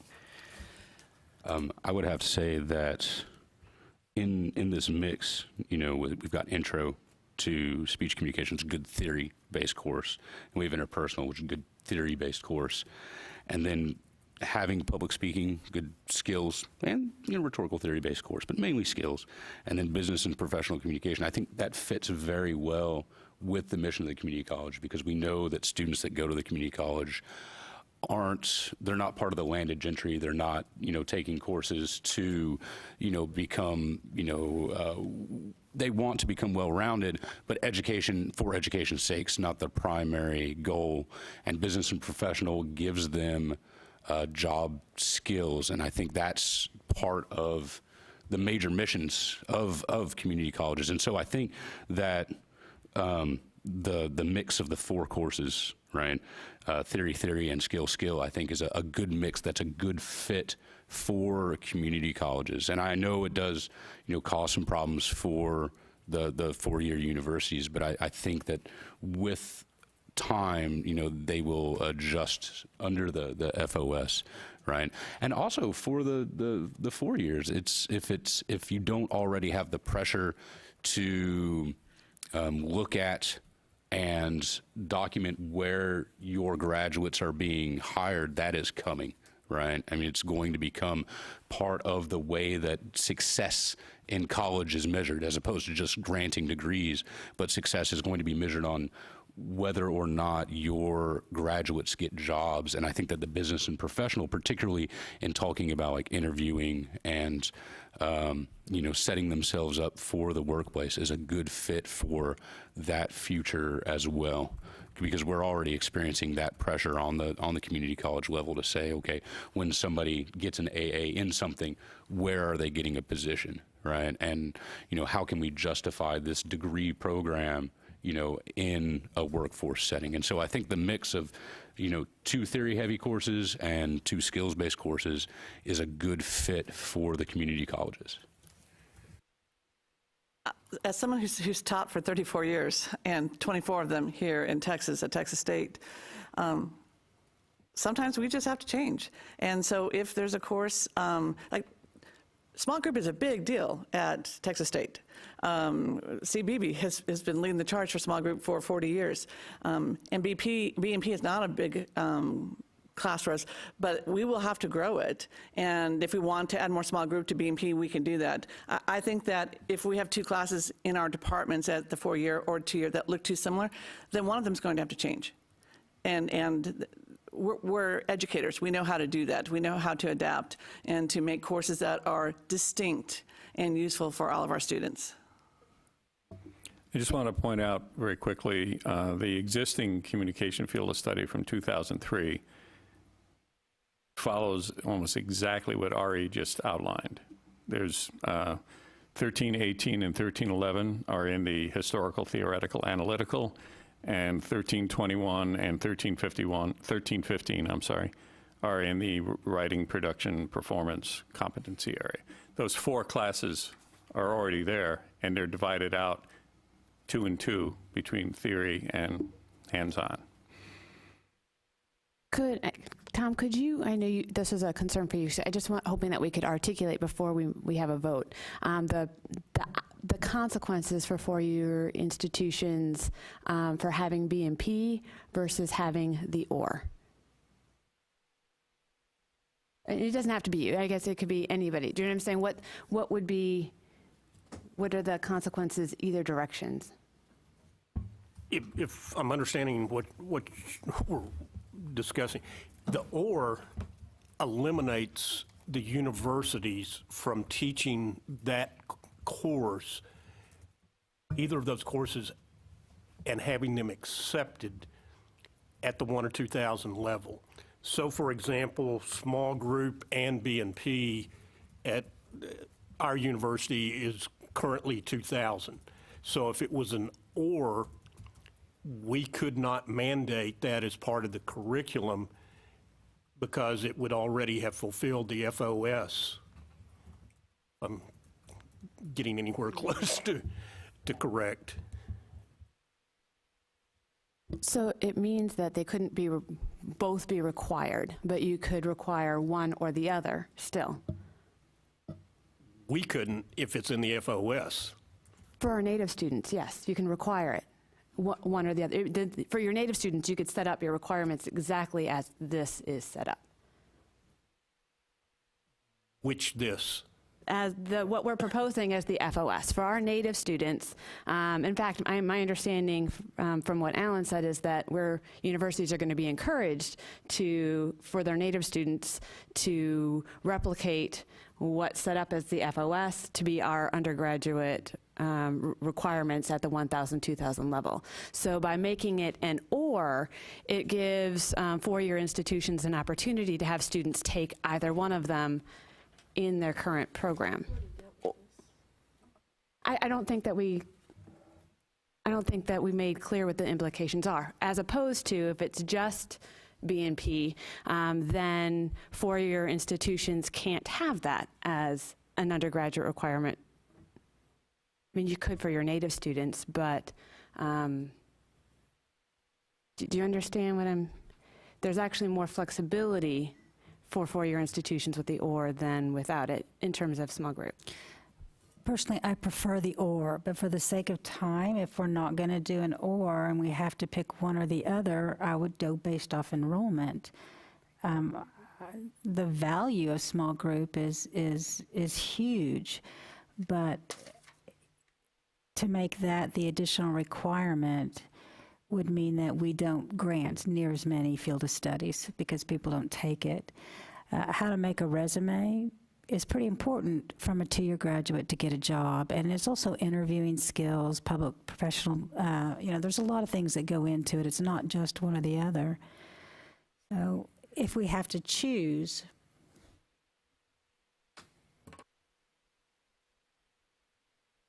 and we've been divided between the either or just one, and I have to agree with Leslie. If we're going to move forward, I think we need to make a decision about B&P, and I'm going to agree with you on B&P simply because of the enrollment numbers.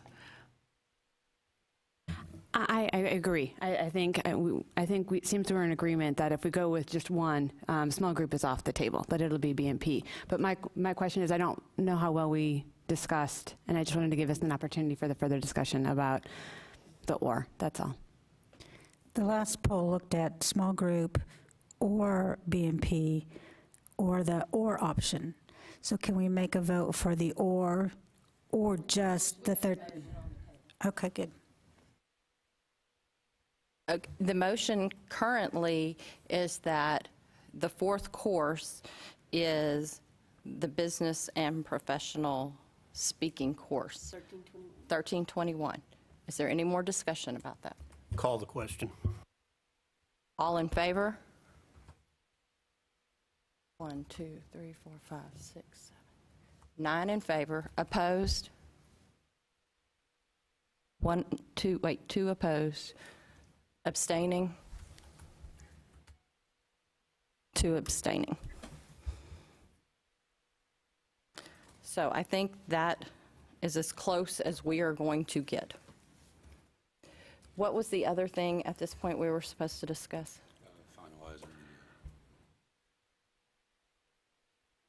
Okay, do the finalizing the FOS, go. All right, I'm going to make a motion that we finalize the FOS, including speech 1311, introduction to, let me get this right here. Introduction to speech communication? That we would like to change the name to Introduction to Communication Studies. Correct. Okay, sorry. Speech 1315, public speaking. So we should do that motion first before we do the final. I'd like to make a motion that we change the name to Speech 1311 to Introduction to Communication Studies. I will second that motion. All in discussion? Introduction to Communication Studies. Yes, sir. Yes. Any discussion? Let me be clear on how that would work. This committee, I don't believe, has the authority to just flat change it. What we do is we recommend that change to the Learning Objectives Committee that meets for speech, who in turn makes a recommendation to the ACGM Committee, who in turn makes a recommendation to the Committee on Academic and Workforce Success, who in turn makes a recommendation to the full board. And this will take 2 years to do that. Okay, we'd like to start that So process, please. just to be clear on that. And I think it would be helpful to make that recommendation if there's a justification that we can pass along to that committee. So I would ask our co-chairs to write up a paragraph that we could give in writing that reflects the consensus of the committee, which we can work out now, of kind of our rationale for that decision. So when we think about the antiquated, you guys got it? No, go ahead. Just thinking about in terms of our the general direction of our discipline and how we are identified as communication studies and how speech communication has not been used in our discipline in a few decades. Yes, yes. If I remember correctly, NCA has a white paper about that, right? Because I attended a panel about that, so I can pull that up and draw from that as proof to the ACGM committee. Yeah. Right. I believe that this is an important discussion, but I also fear that we're following a different rabbit trail when we were just about to finalize the FOS, which is our primary mission. So I'd like to redirect us back Let's to that. vote on this, and then we'll go back to where we were. So Okay. all in favor of the name change? 1, 2, 3, 4, 5, 6, 7, 8, 9. No, it's the second. Public speaking was unanimous. 13. All opposed? Unanimously, we agree that this should be changed. Okay, perhaps those of you who would like to contribute towards writing a little justification paragraph to pass on to the board, Dr. Murray, if you'd be interested in helping with that too. If you could write up something and send it to me and copy the co-chairs, or just send it to me and I'll copy the co-chairs. And anyone else who would like to contribute to that, send me your text, and our co-chair will compile that, and we'll prepare something as a justification and an argument for that change to pass on to the other committees. Does that sound all right? Okay, now go back to. All right. Yes. Yes, absolutely right. I'll pass on that final text to everybody. All right, I'd like to make a motion that we adopt an FOS consisting of 12 hours, including Speech 1311, Introduction to Speech Communication.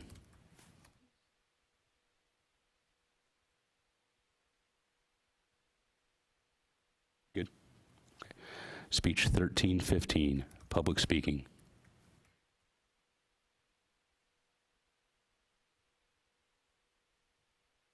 Speech 1318, Interpersonal Communication.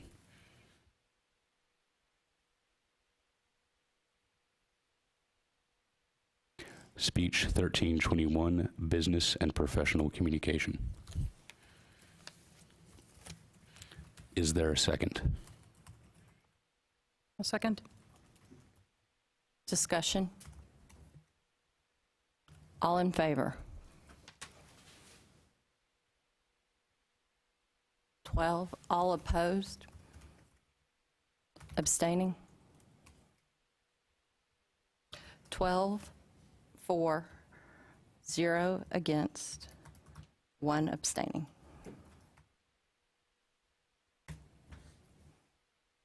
Okay, and then the last thing we needed to discuss was the implications of this on, oh. Oh, Okay, that's great. Thank you all. I'm so relieved that you've got a almost unanimous vote on that. That's a great relief, and I think that speaks well to the whole process. We've got introduction to speech comm, public speaking, interpersonal communication, and business and personal communication, right? Okay. Professional communication. Business and professional, right? I'm sorry, I'm typing P words. Excellent. Okay. Excuse me.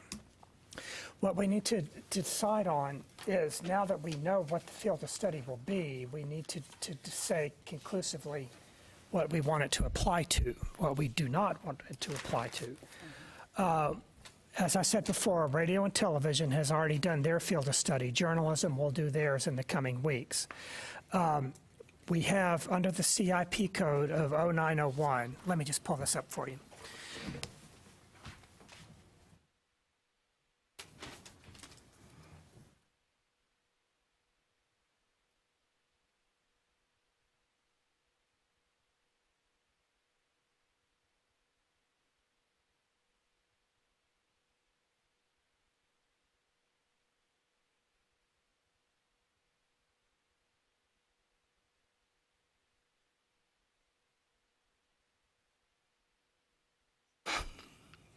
Communication and media studies, we have communication general. Obviously, that one will apply.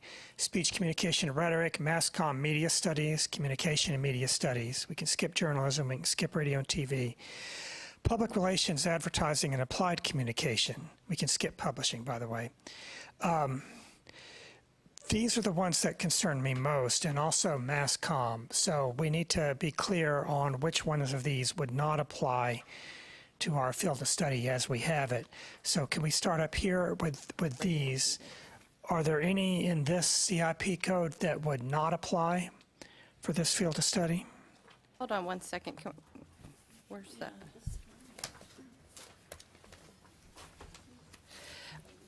I personally think that for mass communication media studies, the radio and television field of studies applies better, and for the communication and media studies. Yeah, I would absolutely agree. I guess I would expand, to me, the mass comm and media studies and communication and media studies could potentially be split between both radio and TV and journalism mass comm. So, but yeah, I would agree that those two, in terms of what we've got laid out as the field of study, those two would be not appropriate for this FOS. Do you know what would fall under communication and media studies other? Communication and media studies, to me, yeah, would probably be across, well, it could. I don't 90102, it's 90199. I was just asking for clarification, like what falls under that? 'Cause that's like the other category, right? Like anything else. I mean, yeah. the way I would interpret that would be probably a cross between mass comm, public relations, and journalism. That's where I see that, because I've got this hammer, and so that's what it looks like to me. But in my opinion, and if I was ruling the world, yeah, that would be that mix to me. Except the only thing is, if you look what the recommendation of radio and TV is, it's a video production and an audio production. So kind of depending on, do you have the definition of what 9.0199 is? Yeah, like a straight media studies student, or a media theory student, they then have to take audio and video production, Yeah, it depends if it's a theory course or if it's a practical course. Just where the COMM course would come in.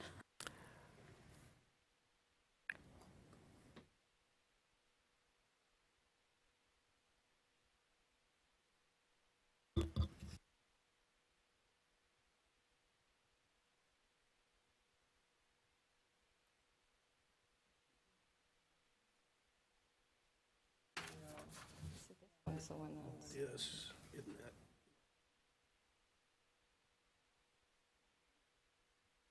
that? No Texas universities offer any programs in that CIP code, so I don't think we have to worry about it. Okay, Yeah. then we won't worry about it. Then it doesn't, it's... Okay, so are we okay then with leaving mass communication and media studies to the radio and television field of study? And that was the consensus of the radio and TV. Yeah, largely, and I guess on that committee, my concern still lies, and perhaps you and I can talk about it later, but, you know, there was an awful lot of journalism that was left off of that because most of the folks on the committee were primarily RTF.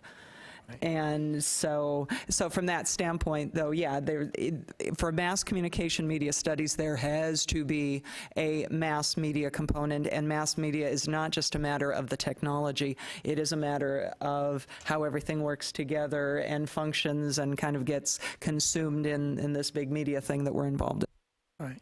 Well, I can see how a program could choose which field of study best applies to them, either the radio and television or communication or journalism. But the catch with that is that they'd have to make sure that students are being advised very well in their transfer partners at the community colleges to make sure that they know that if they want to go to UT's program in digital media convergence or something, which field of study it is that UT has identified as the one that will apply to that program. If it's which is, yeah, it could be a problem. So nothing's perfect. All right, now what do we do with the 0909s? I think public relations, advertising, applied communication.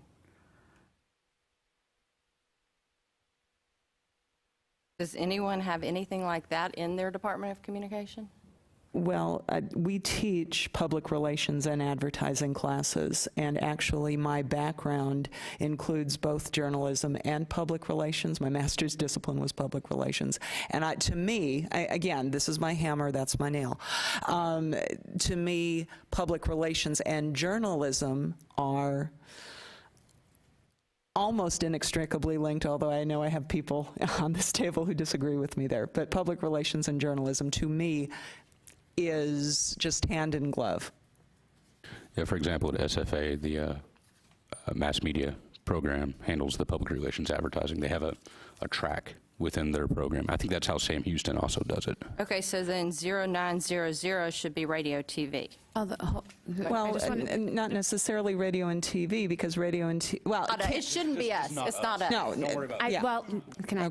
Okay, yes. Thank you. At TAM UCC, our minor is, we have a PR minor, and there's movement to make it a track and or a major, and currently they share all the core of speech comm studies, not journalism. Respectfully, that's probably hamstringing them, because so much of what a public relations and I'm not arguing with you, I know, just commenting, public relations has to work so much closely with journalism, and if PR doesn't understand journalism, you're setting your students up to fail. Could we possibly make a request to our coordinating board friends that ad and PR, as shown in the field of study from the 2003 listing, be considered for a separate FOS? It has a separate FOS now. It's advertising PR is a separate field of study approved in 2003.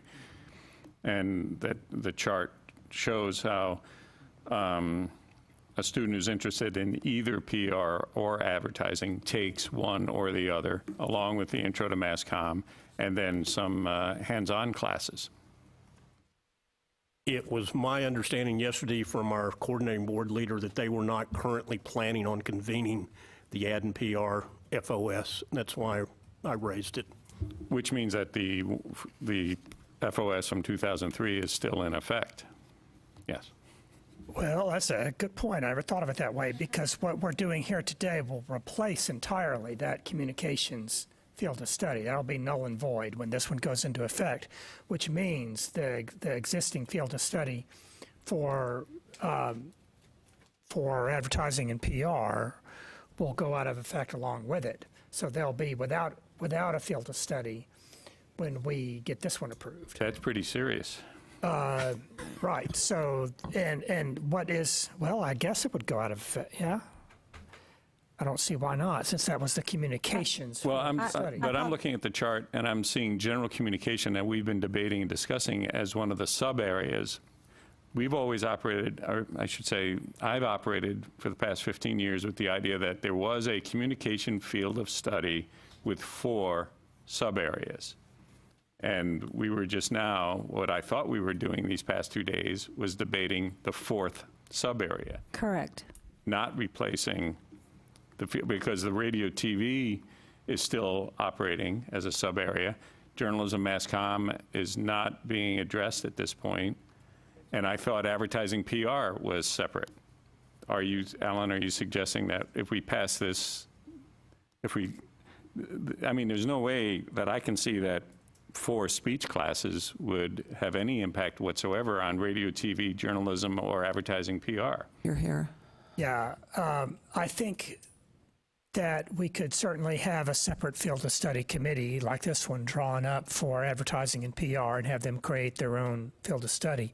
That's not in one of the top 10 transfer fields, but we can put it on our list for eventually. It might not happen this year or even next year, but down the road, we could get to an advertising and PR field of study. But just if we could have confirmation or clarification, are you in fact saying that the old advertising PR is null and void at this point?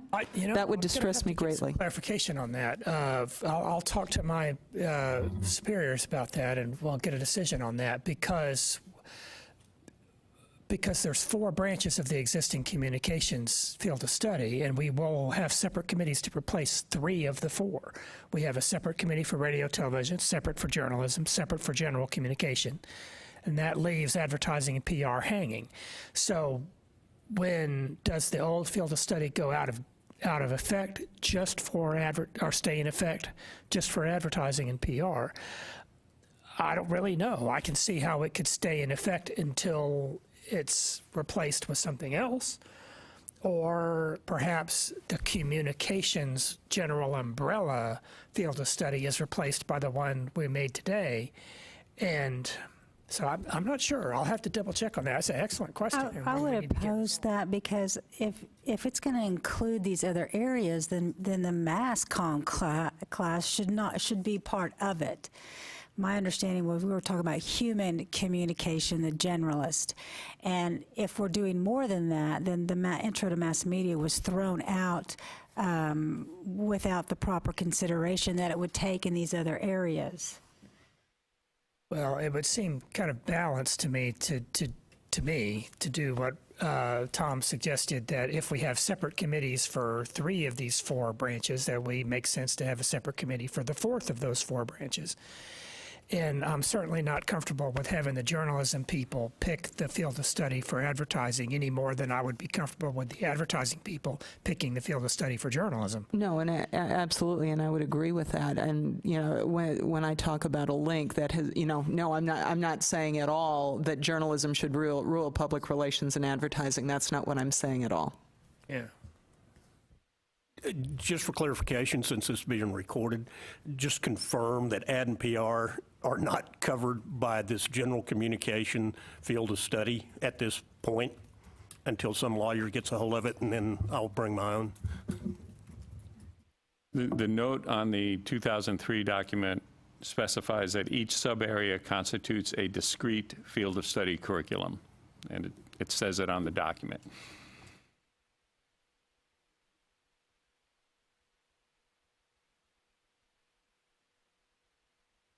What about organizational communication, general, 090901? I believe that RFOS would fit under that. I agree. Does anyone disagree? Repeat that, please. Organizational communication general, 090901? Yes. Okay. Well, you're saying that would be covered? Yes. From a public relations industry standpoint, I would suggest that there's also a heavy public relations and journalism component there. I mean, again, from the perspective of the industry, public relations as an industry tends to at least include some of the journalism component. But I think he was asking about organizational communication. Or Which could also, organizational communication could deal with healthcare, it could deal with a lot of things that is not necessarily. Not necessarily, but could. It could and be, that's kind of the problem with a lot of these headings. And again, I just speak from a different perspective that would be wise, in my humble opinion, not to completely overlook. I think it would apply to that fourth category. That's what we talked about. So that's general, speech communication, rhetorical studies, and organizational communication is on that category as well. And I would limit it to that. Typically, the way the universities would handle this, I assume the community college also, is which CIP code that you've listed your courses under as to which, in this case, field of study is going to be covered.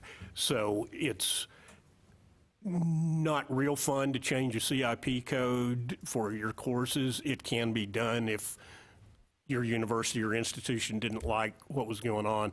We've recently put forward the health comm and went through a lot of work on which of the CIP codes to deal with. So that then dictates, in this case, whichever field of study you're going to be covered with.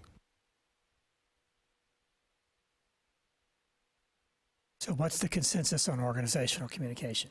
Because there are programs in that, right, in Texas? Yes. I think it fits this here. one apply? It applies. It does apply. It does apply. Okay. I believe it would apply. Okay.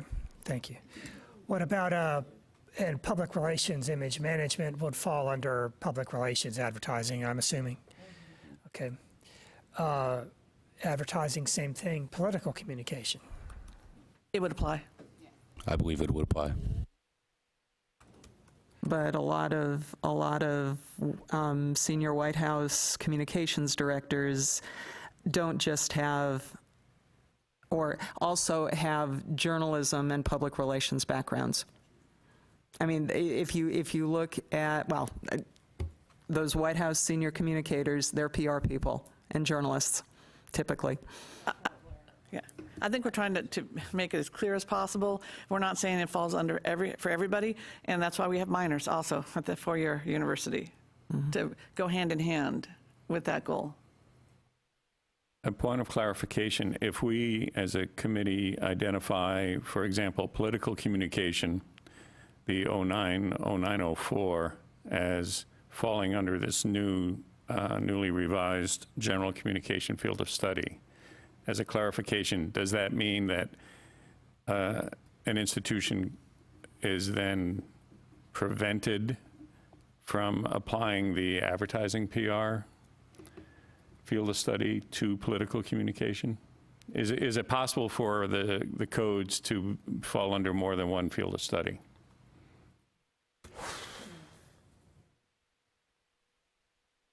I don't see why not. I mean, there's nothing prohibiting it. Well, if that's the case, then, let's just go ahead and say, come on, just apply the general communication to the ones that seem, there are codes here that are obvious or seem to be obvious that would not apply to a field of study of 4 speech courses. And then there are some that are a mix or crossing over of studies.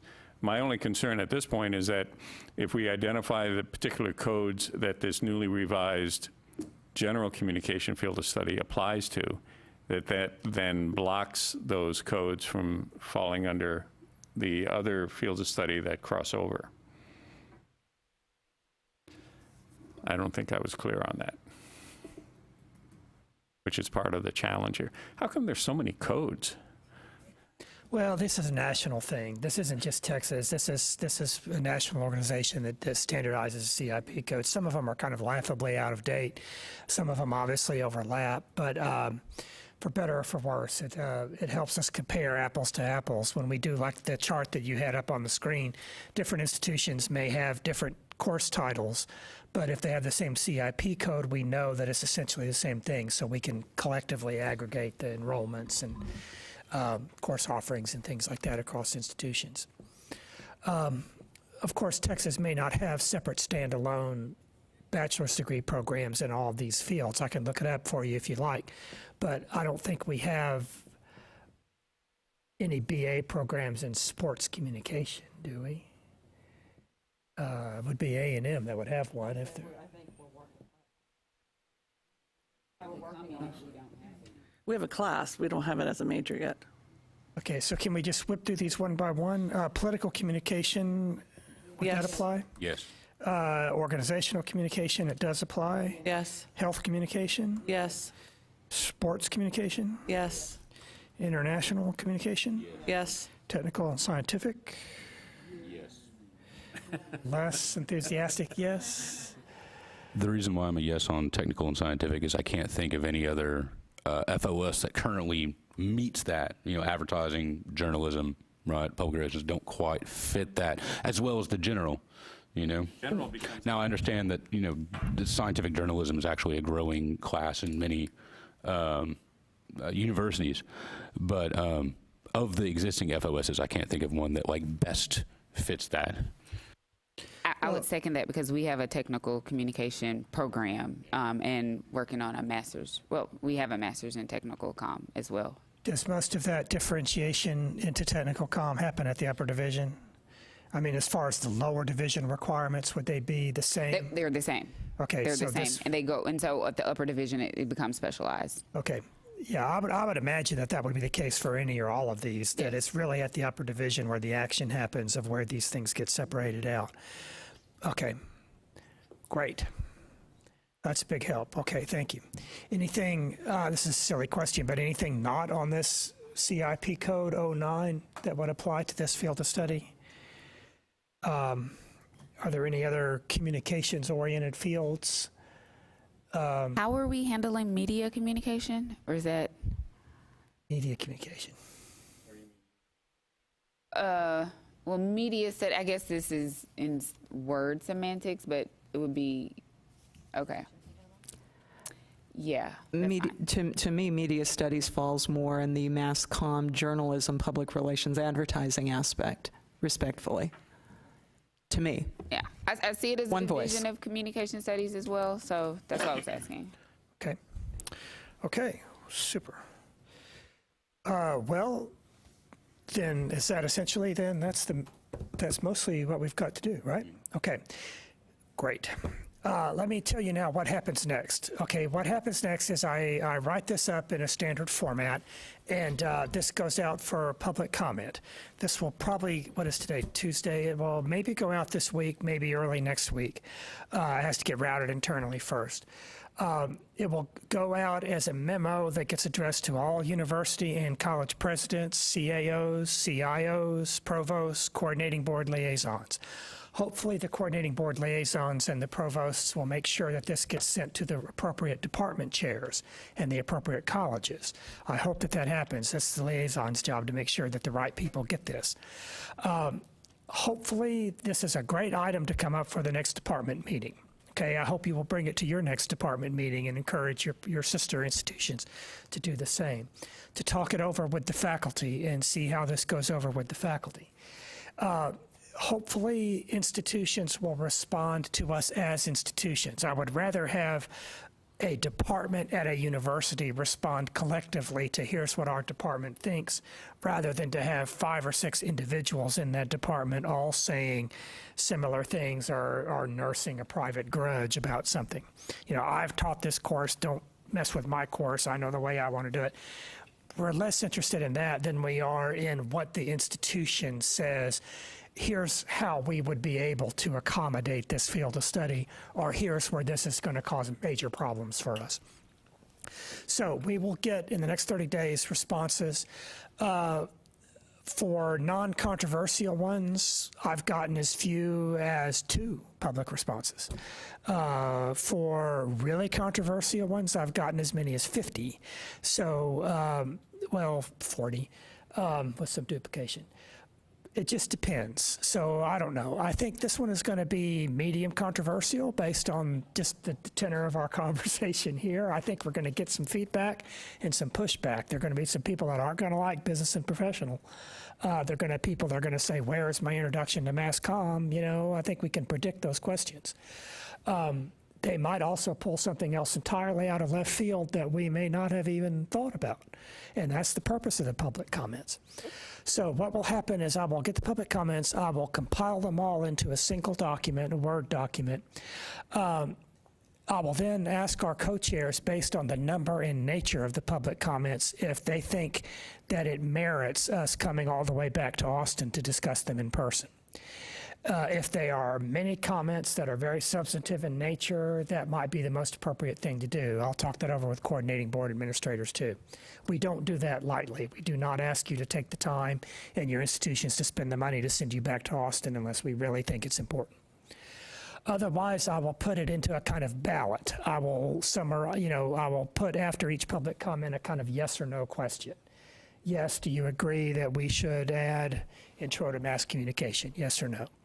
I will then give you a week or so to respond to that, and I'll collect the ballots and tally them up as votes.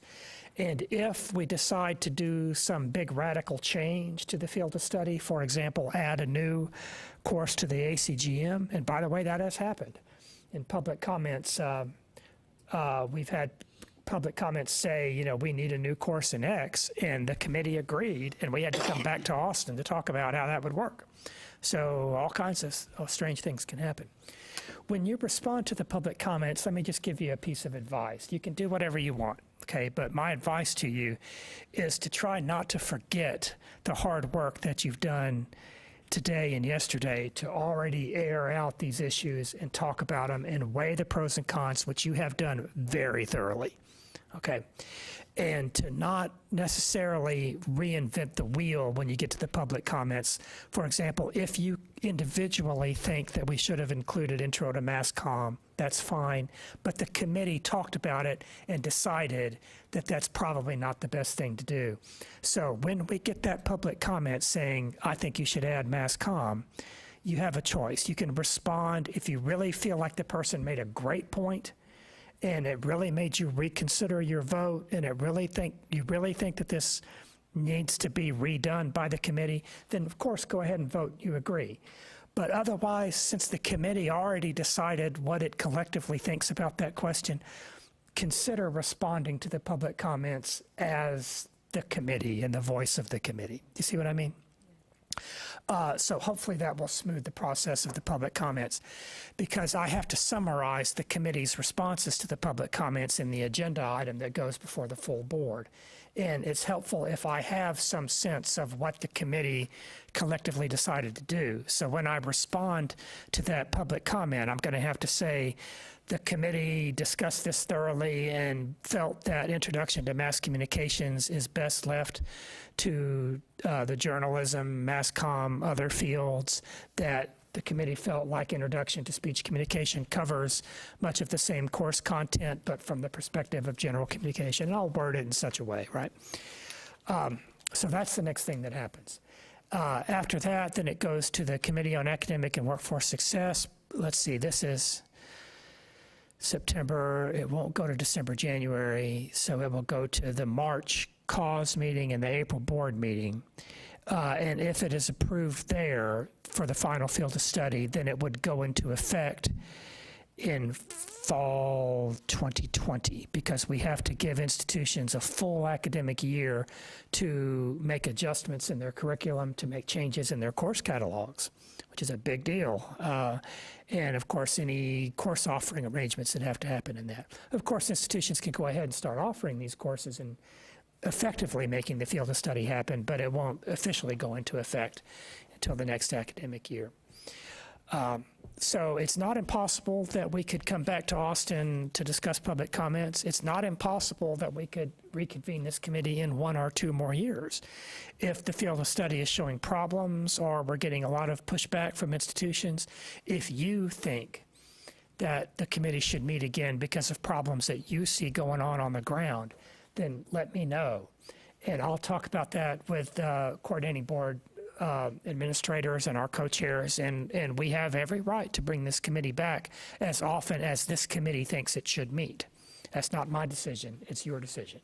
So keep your ear close to the ground on this, and be in touch with me about how you think the field of study is working and going over. And if there are problems with enrollments, problems with staffing, and problems with transfer, then keep track of this. Keep a little, file on your computer of your notes on how you think this is going down and what you hear from your colleagues. Field of study, a summary of what we did here today and the reasons behind it makes for a really good 20-minute conference paper. If you have an opportunity that comes up, perhaps at some professional organization, lower division courses don't get much attention from academics. Everybody's interested in their graduate courses and everybody's interested in their research. And in the pedagogy, often the graduate programs suck all the air out of the room. And not much love and attention is given to the lower division requirements often. And fields of study are not widely known about. Administrators know this is going on and know it's the law, but the word really has not boiled down to many faculty people. Did any of you know a year ago today that there was a field of study for communications? All right. Right? You just show up and teach your class. You teach the class the department chair assigned you to do, right? So perhaps there's an opportunity, if you see it, to speak to your institution, to speak to your system and district institutions about this. Maybe collaborate together on working on a conference paper, something like that. Anything like that would be very helpful in your role as an ambassador for this field of study, to help make sure it's widely known and widely accepted, and to help ease the way at your institution and sister institutions. Please make sure that your transfer partners, and I'm speaking to both the colleges and the universities here, make sure that you are working with your transfer partner institutions, that you're in sync on this, that as the universities get adjusted to accepting which course is going to apply to what similar course at my institution, where it's going to fit, is it going to go in as an elective, is it going to go in as the equivalent of X, Y, or Z, please communicate those decisions to your college transfer partners so that they know what courses you would like to see in what order. I don't know. I mean, however you want to do it, but just make sure there's some communication going back and forth on how this can most effectively work.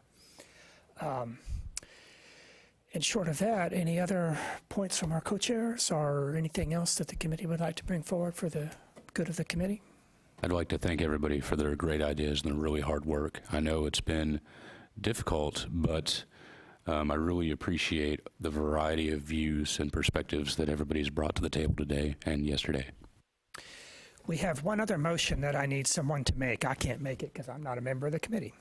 I would like for you to authorize the co-chairs to do some committee business on your behalf. Because of the Open Meetings Act in Texas, committee business that's voted on by the committee needs to be in a publicly accessible way, either online or in person.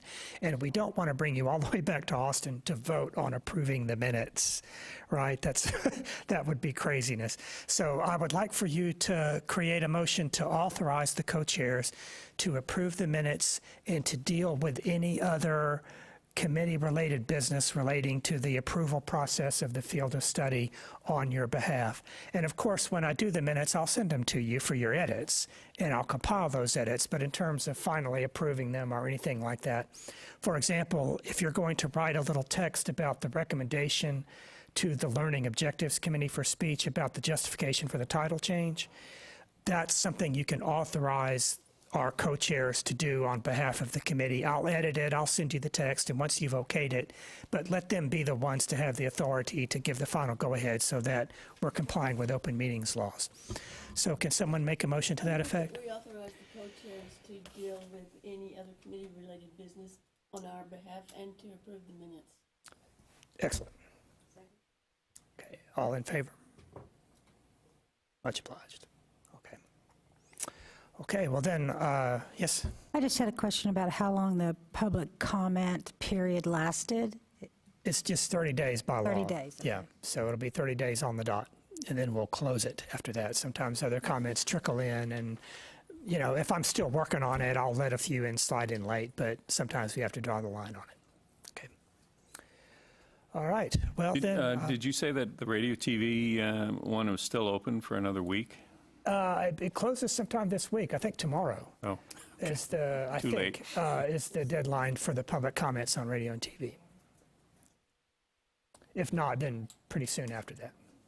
We haven't just been flooded with those. I think it's going to be pretty merciful on radio and TV. Once I get that approved internally and with the blessing of the radio and TV committee, perhaps I could share those public comments with you if you're interested to see the kinds of things that the public thought about that, and maybe that could be a sneak preview of some of the issues that might come up in communication. Okay, well then, on behalf of everybody here at the Coordinating Board, we, again, as I said on the first day, very much appreciate you taking the time, the fact you canceled class, the fact that you came all the way to Austin, the fact that your institution ponied up for airfare and gasoline fare and a hotel bill.